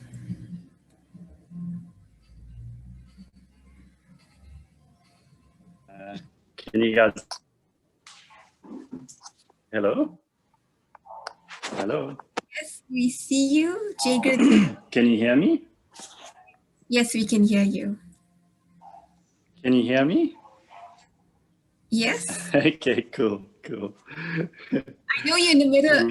Everyone who had their video on was on Darshan. Oh, so you're on Darshan currently? Well, I had this call on Darshan. So all of you that have your videos on, you also got Darshan. When Ryan was speaking, Guruji was giving Darshan, so I'm sure he saw you, Ryan. So yeah, we had a wonderful day. We've just had been doing yoga today, and a surprise darshan through just as we finished the Om chanting, and so most of the people stayed, and so we had darshan together. It was really nice. It was really nice. So we were listening to you guys while we were having darshan. It was lovely. That's wonderful. It's telling me your network bandwidth So, is low, so I just hope we don't lose the connection with you. Because your video is just lagging a bit. okay. Okay. Is it better now? Okay. Is it okay? Yeah, well, your video is not good, but we can hear you still. So maybe you can just Can you hear me? continue sharing. Okay, if you can hear me, that's fine. The video is not important. So, what's first? What would you like me to? What's the program? Okay, so tell us your journey with Guruji, like how it Hey, began. Mirelle. Can you hear me, Upendrananda? So how I met Guruji, or how that came about. So I met Guruji for the first time in 2004, but there's a bit of a backstory to it, because about 4 or 5 years before that, so in the year 2000, my mother passed away from pancreatic cancer, and I was absolutely devastated. And for about 2 years, I never left the house. I completely excluded myself from the world. And I became very, very, very sick. I ended up, 39 kilos. I was literally on death's door. And at my worst, I went to go and see a doctor called Leslie Pless. He's a very psychic man. And about halfway through the session, at that point, I thought this is a physical problem. And about halfway through the session,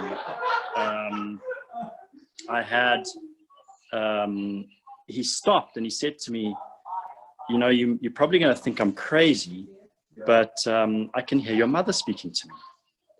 And then he said a few things to me that no one could have known. I was absolutely shocked. So I knew what he was saying was correct. And then I was thinking, okay, great. I'm going to get some encouragement. I'm going to feel great.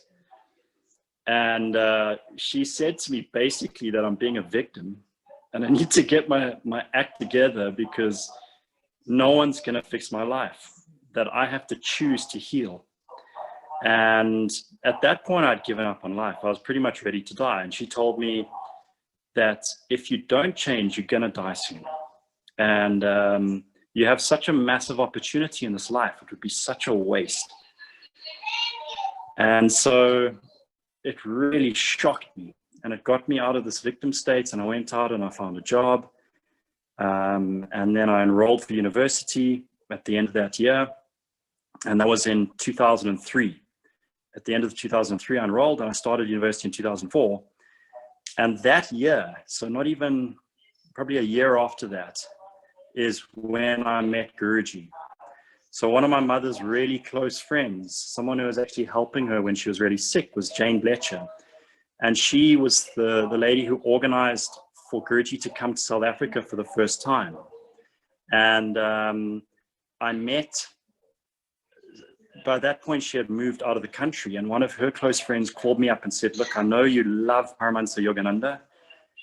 I know, because shortly after she died, I read that book and it just completely blew my mind. I thought, how can there be such beings? How can there be such masters who are so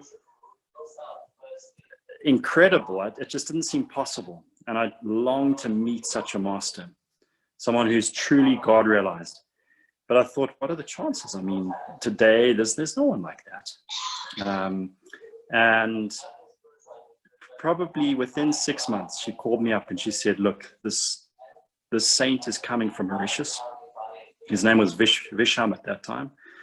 And he's linked to Paramahamsa Vishwananda in the same lineage. And you must come and meet him. You have to meet him. So I drove to Lenasia, and he was giving darshan at a temple there in Lenasia, at the Shiva temple. And there were more than 1,000 people standing, pushing to get to the front. In those days, there were no orderliness in darshans. There was complete chaos, at least in that one. And so everyone was crowded around, basically pushing to get to the front. And so you couldn't even see him when you walked in. And I walked into the door, And as I crossed the threshold of the temple, this wave of love hit me in the heart, and I just started crying. I'd never felt such palpable love in my life. I felt like in that moment I'd come home, and I knew straight away who it was. I hadn't seen him, but I felt the same love I felt when I read Autobiography of a Yogi. And it was just so electric that time completely stopped. That moment I'll never forget, because everything, and at that point in my life, I was suffering a huge amount. All of it just disappeared completely. It was like nothing existed. And the overwhelming feeling of love was so incredible that I just cried. I felt like I'd come home. And I remember going for darshan, and I got the darshan, and then I had to leave before it was finished because I'd gotten a lift there. I didn't have a car in those days. I was a student, and we ended up leaving. And then my life was completely changed then, because I thought about him all the time. I felt so much bliss for weeks after that. And about 6 months later, he came to South Africa again. And this time I was there straight away. I'd managed to get in touch with some of the people in Bhakti Marga, and I went for the darshans. And then after that darshan, he invited us to come for dinner. And it was at Kalindi's house.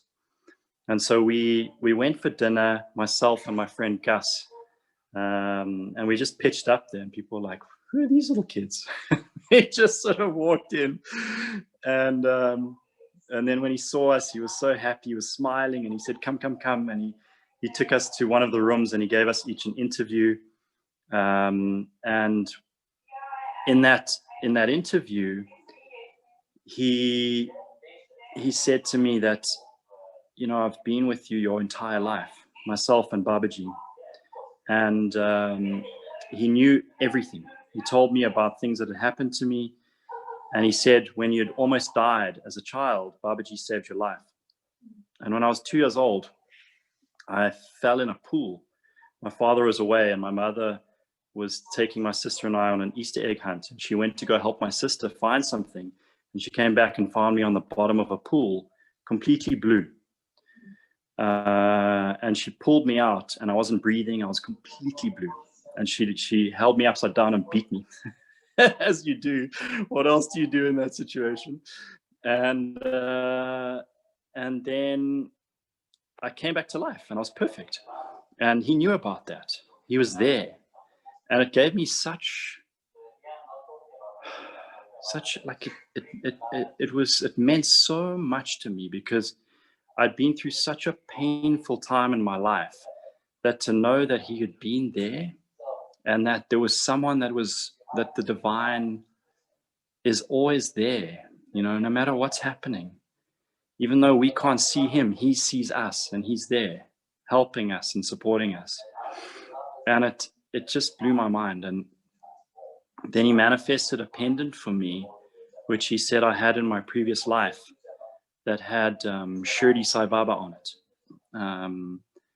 And he gave that to me, and he gave me a big hug, and he said many other things.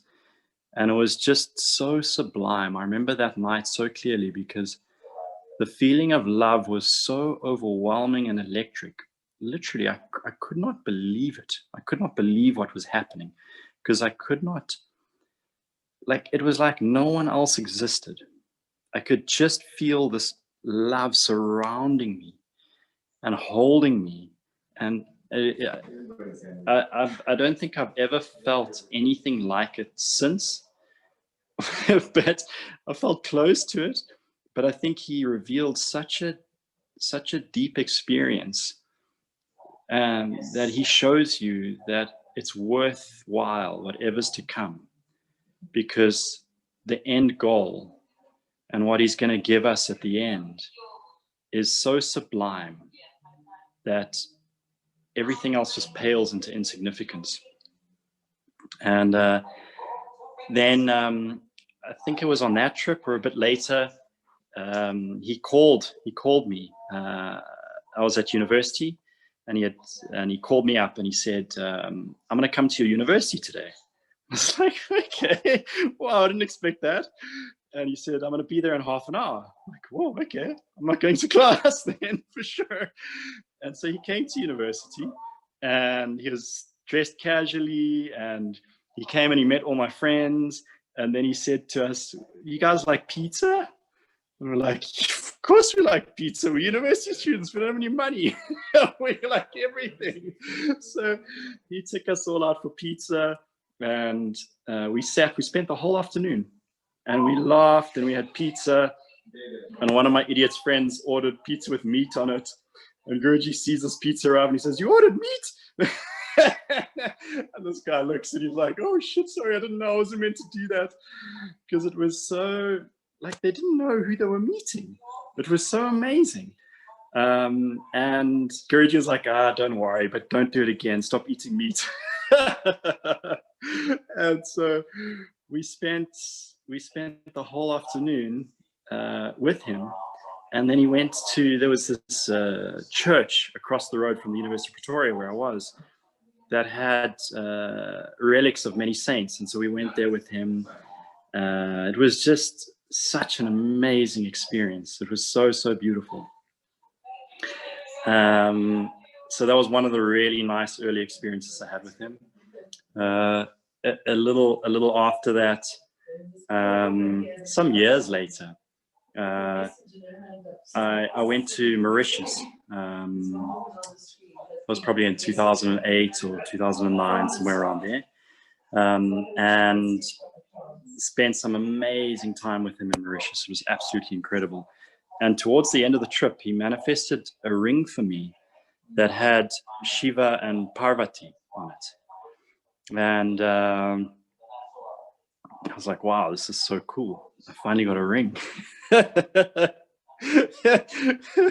And yeah, let me tell you, the gates of hell opened up inside of me after I got that ring.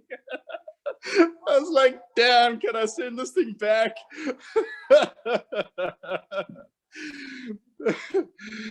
And my life turned upside down. Everything that I had been suppressing around my mother's death, around my brother's death early in my life, because so much had happened that I hadn't been able to deal with.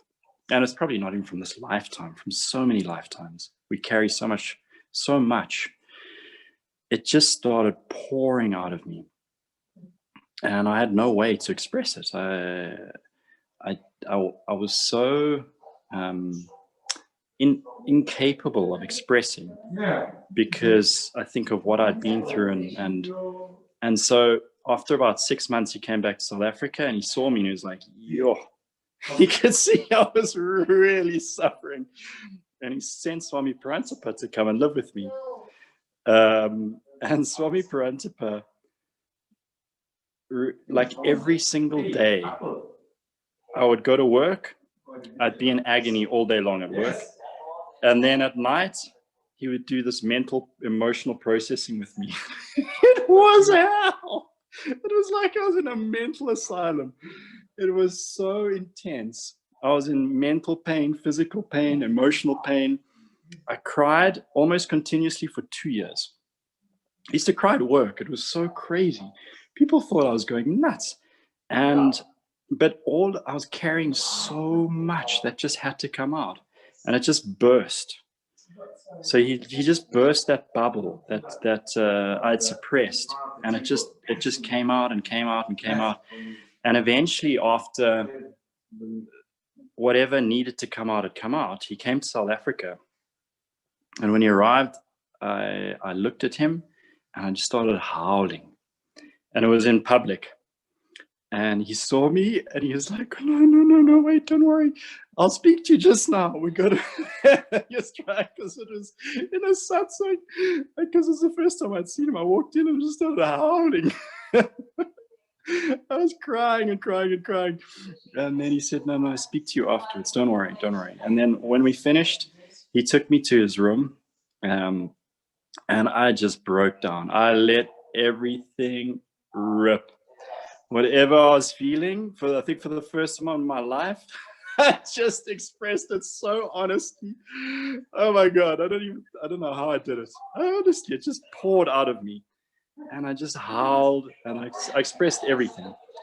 And he just listened to it and he listened to it. And then he said to me, you know, no one can make you happy. You're the one who's responsible for your own happiness. And I said, yeah, no, and I just carried on crying and crying and crying because I was in so much pain. Like I didn't know where it was coming from. It was emotional, mental, physical. I was in complete agony physically all the time. I was sick. I had a major illness. It was just so overwhelming. I couldn't and then he said to me, and he smiled and he said, but don't worry, Divine Mother will help you. And in that moment, it was like the clouds disappeared, like instantaneously, like it was black, dark clouds, and it was just raining and pouring. And from one moment to the next, my life changed. That was my first experience of grace, of true grace. I mean, I had many, to be honest. I mean, that experience of my mother coming to me and pulling me onto this path. It's all grace. But it was such a drastic change. It was like I was in a state of complete suffering. And by just expressing it with such honesty and sincerity, he just removed it. He took it. First, he told me, look, you're responsible for your own misery. He made sure that I understood that. And then he took it. He just took it. And in one instant, and the humility is so amazing. He doesn't even say he's taking it. He says, oh, Divine Mother, or this one will help you, or that one will help you. He always does that. But he took it. And in one instant, I was living a different life.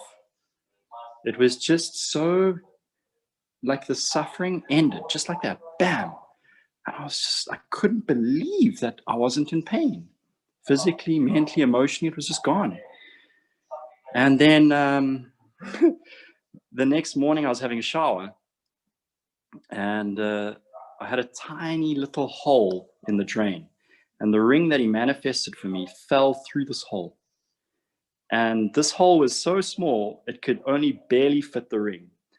But it fell straight, no bouncing, no touching sides, plump, straight through the hole. And I was like, oh, yo. And I opened the drain. I tried to get the ring. I tried to get it out. I dug in it. Gone. And so then I'm thinking, oh, my ring, my God, I can't believe I lost it. I'm such an idiot. So I go through to see him at the temple the next morning, or after the shower. I go through there, and as I walk in the door, he's having breakfast, and he looks at me as I walk in, and he smiles. He's beaming, and he says, "What happened to your ring?" And so he says, "Come here." And so I go to him and I bow down. And I start telling him, I was showering and I'm so sorry I lost it. I'm so embarrassed because I've lost this thing down the drain. I feel like an idiot. And he smiles and he holds my cheek and he gives me such a smile and he says, it's served its purpose because the war in your mind is over. Well, that was one of the wars. I've had many wars since then. but that huge war ended.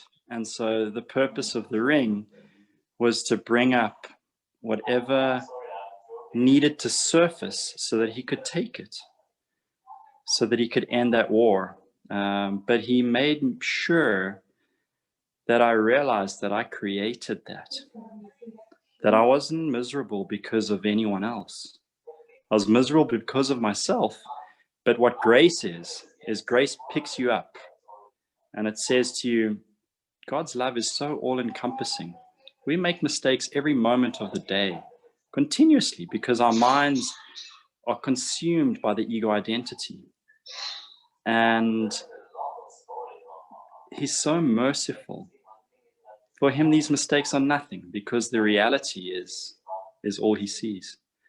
And so when we sincerely call for him, his grace comes and transforms a situation like you can never imagine.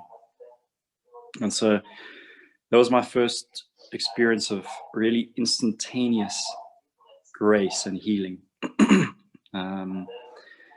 And wow, I've had many miraculous experiences since then, but it's getting pretty late, so maybe those are for another day. Sure. Thank you, Upendrananda. Your sharing was very beautiful. It was very honest and real as well, like the other speakers as well. So we appreciate it. So let's go into some of the photos. Okay? Okay. Let's see what photos you have to share with us.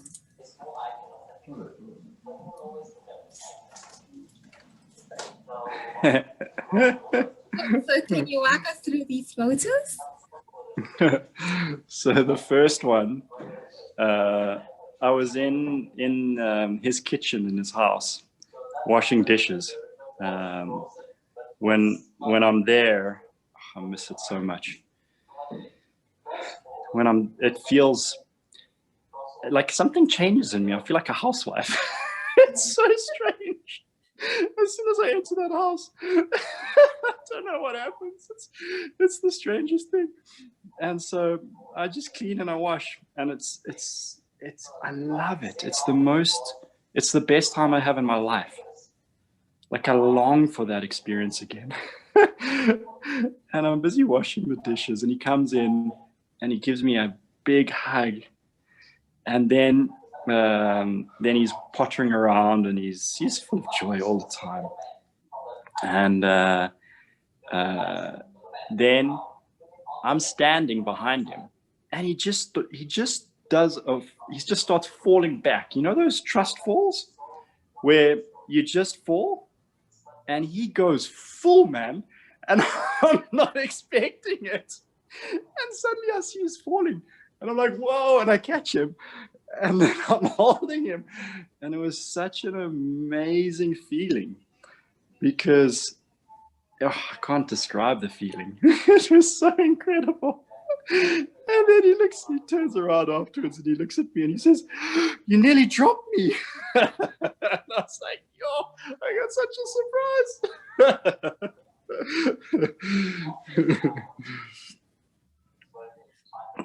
So then the second picture was in London, at the Narasimha temple there. This was, I can't even remember the year. And we had, I think we were traveling back from the US. We'd been in the US, and we managed to change our flights so that we stopped over in the UK, and we spent some time with Guruji. And it was just incredible. It was such a beautiful time with him. It was so unexpected. That's what made it so beautiful. It was just a surprise. And then the third one was Holi. I can't remember which Holi, but it's just so much fun with him. He really goes full. So you can go to the next slide now.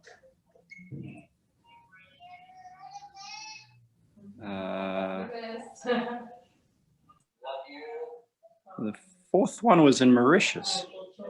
Swami Parantapa and Chakradara and my ex-girlfriend Tamana, when we were in Mauritius in probably 2008 or 9.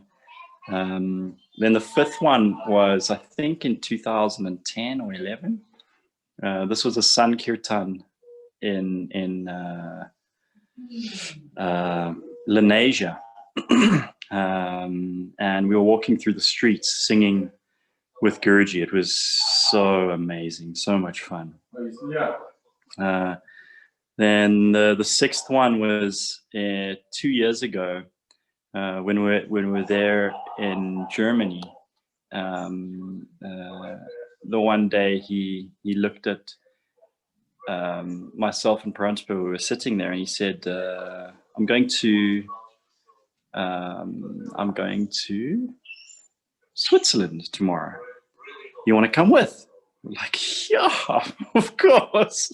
And so we traveled on a train with him to Switzerland. And I'd never been to Switzerland in my life. It was so beautiful in the summer.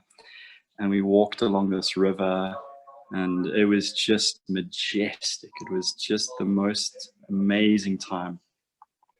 The 7th one was in Mauritius with the guys a few years ago. There's a nice story linked to this one, actually. There was a hurricane at the time, and the flights got shut down, so we were like stuck in Mauritius for a while, which was amazing. And for about 4 or 5 days, we were locked in the house with him, so we couldn't go anywhere. And we were thinking, this is so calm, man. This is like a mild storm from what we used to in South Africa. And every night he would go outside and he'd hold his hands up in the air like this, and he'd like shout at the sky. And he'd do some things, and we never really saw the storm. It was just so much fun because we were just stuck in our house with him for 4 or 5 days, and we played games, and it was just the most amazing time. And then when we got out of there, we heard that like a few kilometers down the road, cars were being blown over and trees were being uprooted, and it was like complete mayhem. And we never even saw it. We just had this incredible time with the Lord, and he was keeping it at bay. It was amazing. It was such a cool time. Okay, can we move to the next one? This is so nice. So the one on the left, it was at Hartbeespoort Dam in South Africa. We went there with Guruji after the temple opening in Emerentia, and we had a picnic next to the dam, and then it was just such a beautiful time. The 9th one is in Springen at Holly. And then the 10th one was during the temple opening in Germany. And it started to rain, and the water was falling on him. And so Swamini Vishwamahini noticed, and she looked at me, and then I knew what she was saying with her eyes, and I ran to get an umbrella, and I was holding it there. And it was such an amazing feeling because I could feel this energy pouring out of him. It was just like blowing me away. I couldn't, it was so powerful. I felt like I was going to fall over.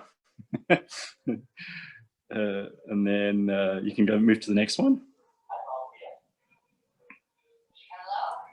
Well, that's all I have to share. Okay, cool. But I've got the 2 videos. The one with Guruji's prayer room and the one with the birds. So I'll play. I'll play the prayer room one, and then we can talk a little bit about it, and then we can go on to the next. Cool. Just give me 1 second.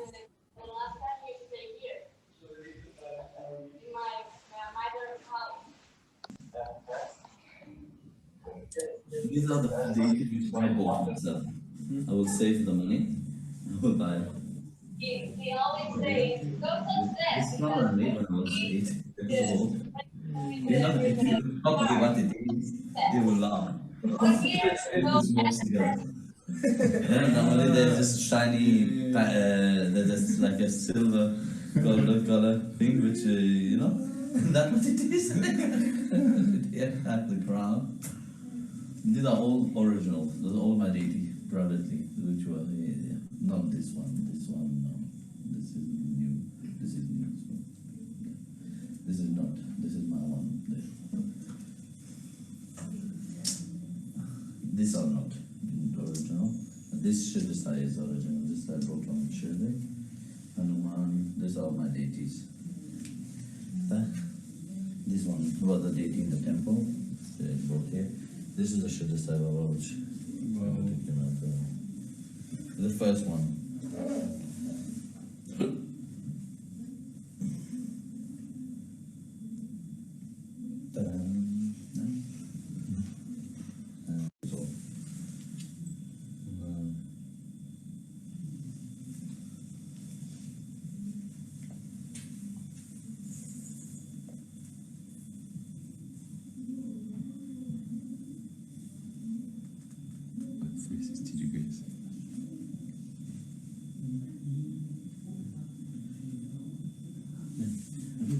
First lingam. I didn't know what was it. You know, I was still vomiting and this thing came out. And I trust.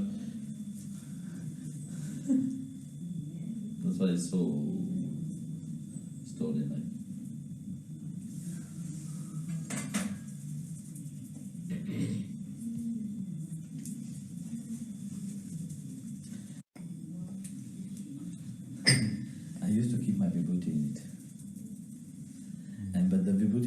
Finish, and I was telling it to my mom. You know this vibhuti is never finishing. My mom said, "No way." And it's the same vibhuti originally. I kept it when I was 11 years old. This house stayed the same. Wow. So here you can put some.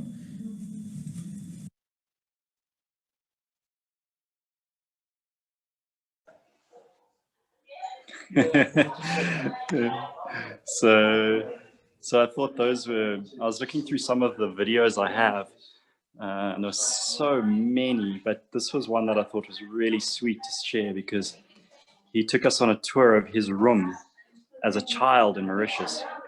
And he was showing us the first lingam that ever came out, and he was so shocked. He thought he was vomiting, and that's why it was flat because it came out by surprise. And the vibhuti that's manifesting and his deities that he had as a child, and it was just such precious, beautiful stories and memories.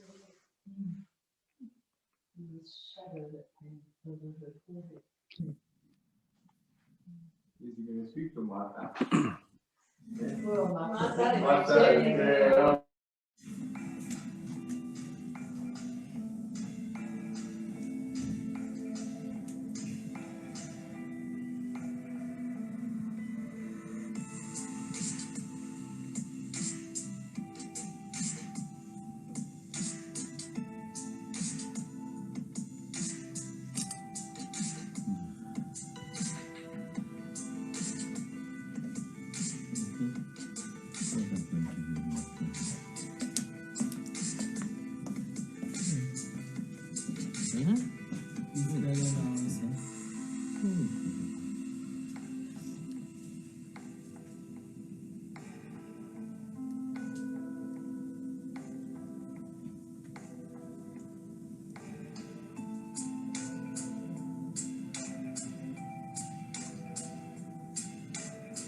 L'évêque demandait s'il te verrait aujourd'hui.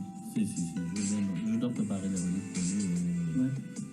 Moi, à 5h30, je descends pour la liturgie. Je dois aller.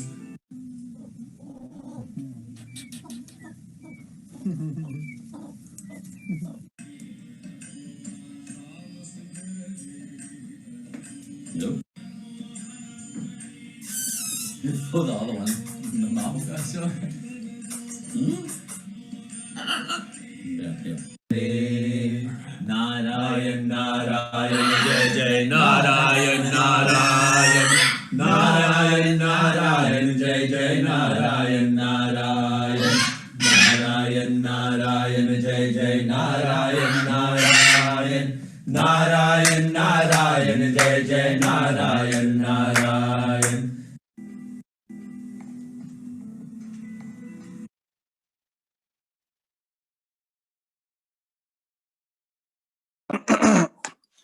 So the story, that the little bird that Guruji was touching, where he was touching around the neck in the first video,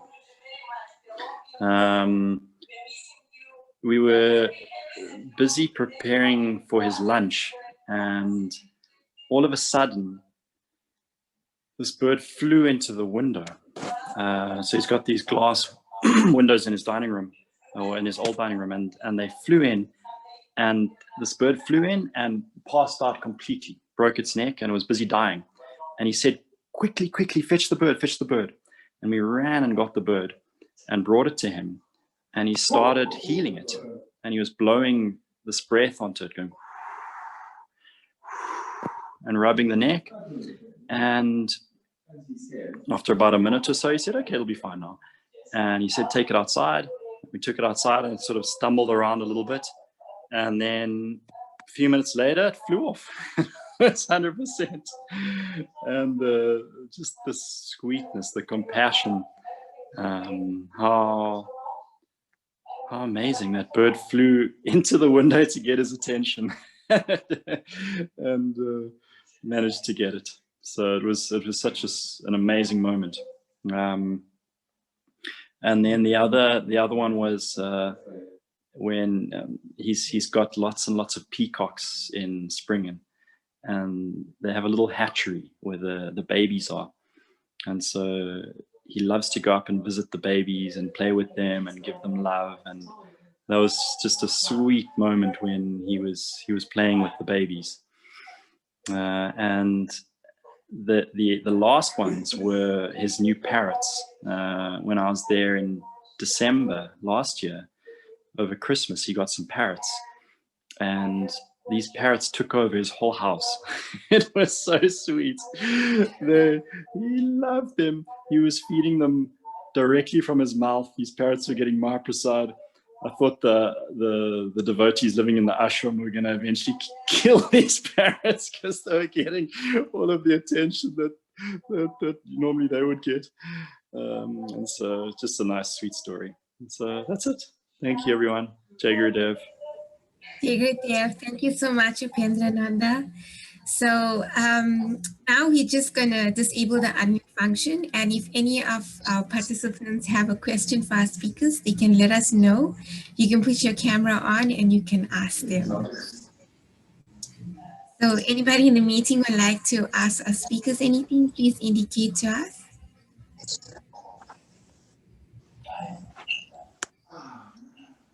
I think nobody has any questions. Okay. So before we close up, let's just have one final closing mark from each speaker. What you'd just like to lastly share or lastly say to like devotees that are currently on the path with Guruji and new followers, or if you want to highlight any last lesson that stood out with you with Guruji, or something for us to take away from this meeting inspirational. You guys have said a lot, very inspiring, very real, very honest, very loving. And so, yeah, just to sum things up. So we'll start with you, Upendrananda, since you're on screen first. Okay. So I think, sure, just love him, man. And he's been speaking so much about chanting. And, you know, recently when we were in India doing the Atmakriya yoga course, teacher's course, he sat down and he took the time to tell us exactly how to chant. And for all these years, I'd been doing my japa in a sort of semi-distracted state while doing other things in the car or on the way to this or on the way to that. And I never sat down with complete focus and visualized him in my third eye and cultivated this feeling of love and chanted with the breath from that space. And he said, you know, if you split it up and you do, you know, 5 in the morning and then maybe another 6 at lunchtime, another 5 in the evening, doesn't take that long. And if you do it like this with complete focus, it's the best. And I was like, wow, I never really thought of that. And then I thought, why didn't I, you know, all these years, I mean, we did Bhakti Kriya with him in 2006 or 7, I think. And I was like, why did I never see this? And then not too long after that, I watched a video that was from probably 2006 or 7 or 8. And in that, he said exactly the same thing. I was like, oh my God, he said it. I just never listened. And I've done that this year more than ever before. And I think what I'd encourage people to do is to really listen to what he says about how to do things, because there's so much power in the divine name, and particularly when we listen to his instruction of how to do it, then his grace is with us, and it transforms everything.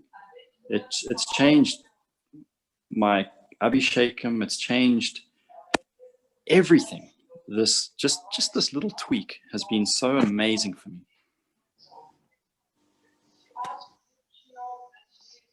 Thank you so much, Upendrananda.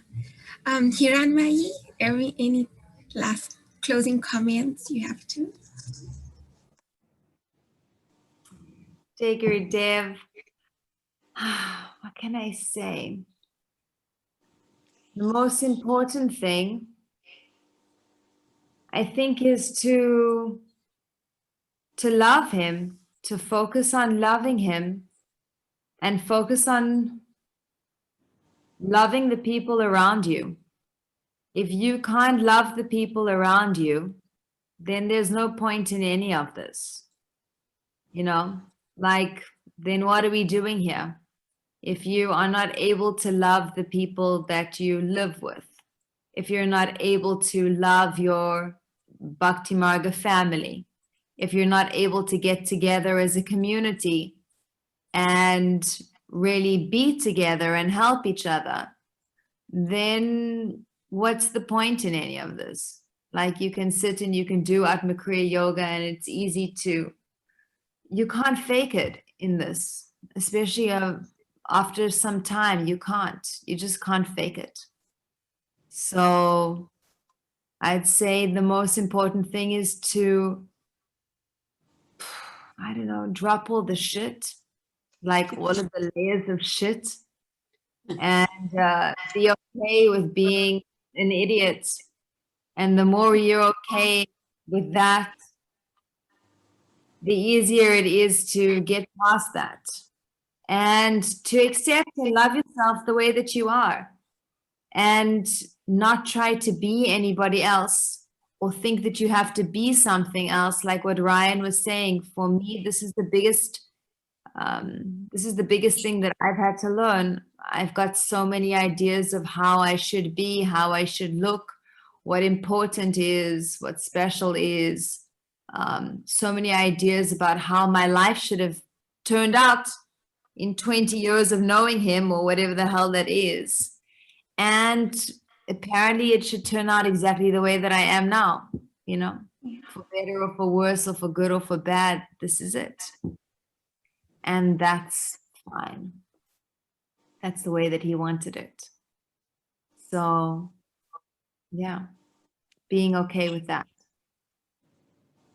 Thanks, Hiranmayi. Sagar, is he still here? I'm still here, yes. Can you hear me? Yes, we can hear you. Okay, super. I just want to I want to wrap up with a story. I was listening now and thinking, what's the important thing that I should end off with? And I could feel something that he once said to me, saying, follow my instructions exactly the way I give them. And I couldn't remember what the story was. And literally the little part of the Leela, the part of the play that he had devised to illustrate this point to me. And actually, now that, sorry, one moment. Now that and then I was thinking, okay, what was the story? And I just remembered, excuse me, it was a particularly painful experience, particularly painful story, or experience that I had to have to learn this lesson. And I'll give you the very high level. We had done the Atmakriya teacher's course in Germany in January, and it was absolutely freezing again. It was about -20 degrees. And part of the teacher's training is we had to sit around a fire, a yagna, for 3 full days so that we could be purified to carry the energy to do the initiations. And on the 3rd day of the fire, he said, this is my most treasured possession. I have got a stone that Babaji stood on, and his footprint, we were in a mountain somewhere, and Babaji stood on a stone, and his footprint was engraved into the stone. And I'm going to break this stone, and I'm going to give each of you a tiny piece of the stone to keep with you. And he said, cherish this. It's more valuable than life itself. And whatever you do not lose it.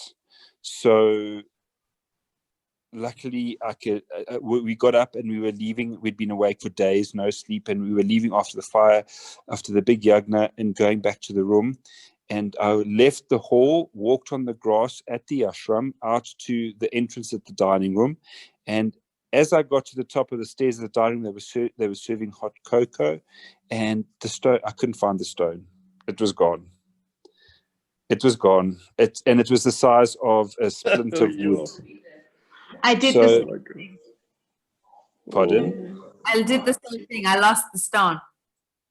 Yeah. So I lost the stone. So I hadn't even had ownership of it for 5 minutes. And it was gone. And he had said it's more valuable than life itself. And I'd lost it. Oh my God. 5 minutes. Yeah. So I called him up, and he was in the middle of dinner, and I said, I've got some really bad news. I've lost the stone. There was like a dead silence on the phone. I think he must have thought, this blonde, I don't know what I'm going to do with this oak. And there's this dead silence, and I thought, I actually felt universes around collapsing. That's how bad it was. I felt so terrible that I'd lost Babaji's stone. So, and then he just said, you better go and look for it. Anyway, the Atma Kriya teachers were amazing. There we all were at midnight in the middle of winter. It was like sleeting. Everybody was on their hands and knees on the grass. Luckily, it was in a tiny little plastic bag, like the vibhuti comes in. And everybody was on their hands and knees looking for this little piece of plastic. And the wind was blowing, and it was we didn't think we were ever going to see it again. So 2 hours later, I phoned him. Everybody else had been very kind, and I think they'd got to their max, gone to bed. And I phoned him 2 hours later, and I said, I can't find the stone. He said to me, it's okay, go to bed now. And I got into bed and I couldn't sleep. I was so distraught about this. So I spent the next 3 hours until the sun came up on my hands and knees on the lawn outside looking for the little bag. And couldn't find it, had a shower, went, as the course started, and they made an announcement, has anybody found an extra little bag that's got the stone in? And somebody put up their hand and said, no, I've got the bag. I found it last night. Wow. And I was so relieved. I actually nearly jumped right across the room and kissed the person and got the stone back. And I called him and I said, I found it. And he said to me, okay. He said, that's awesome. But when I told you to go to bed last night and leave it, did you listen to me? And I said, no, I carried on looking for it. And he said, next time I give you an instruction, listen to it word for word.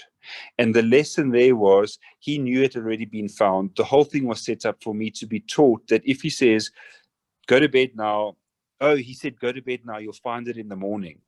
And then I thought that I had to get on the grass to find it myself, not knowing that it was actually already all taken care of. And I didn't need to take the action myself. So that was the lesson, and it was a really important one, is just to follow word for word. And that's part of surrender, and that really is one of the hardest parts of our journey, but one of the most rewarding. So thank you very much, Jai Gurudev. It's true. Jai Gurudev, thank you so much, Sagar. Hiranmayi, did you find your stone? No, it was the same. I lost the stone, and I had to send him the message, I lost the stone. And he sent me a crying back face. I don't know if you've ever gotten a crying emoji. I've never gotten a crying emoji from Guruji.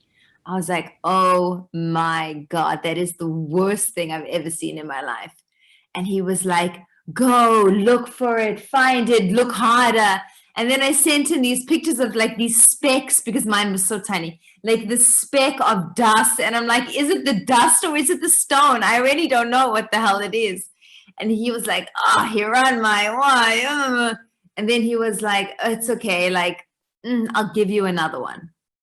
So, so then I went to Germany to do the teacher training. And I knew he said I'd give you another one, but I didn't dare ask for a stone. Thank God. And I thought I better just shut up. I better just shut up. And when he came to Vrindavan, he had brought with him a huge piece of Babaji stone.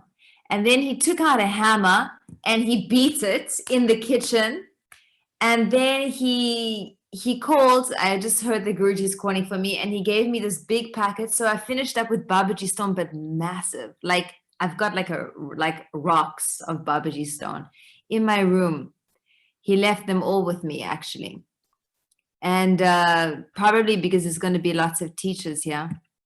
But that's the grace, because I mean, God knows. And then he made everybody like take a picture that I had it. And basically, if I lose it, I'm dead. That's where it's at. It's in my room, and it is more important than my life, for sure. Yeah. Thanks. Okay. So thank you so much to all of you. I hope you all enjoyed tonight's session of the Prem Lounge and are leaving feeling the love and being inspired to be on this path with Guruji. So a special thank you to all the speakers for taking the time to share your journeys with us. And before we close our Sangha meeting, we will ask Upendrananda to do the closing prayer. And so thank you for your support and your love, and have a blessed week. And to be informed of more Bhakti Marga South Africa events, please visit www.bhaktimarga.co.za. So Upendrananda, would you do a closing prayer for us? Thank you. We'll keep it short, it's late. Om Shanti Shanti Shanti Shri Gurubhyo Namaha Hari Om. Good night, Shri Gurudev, everyone. Vishwananda Mahaprabhu ki jai. Jai.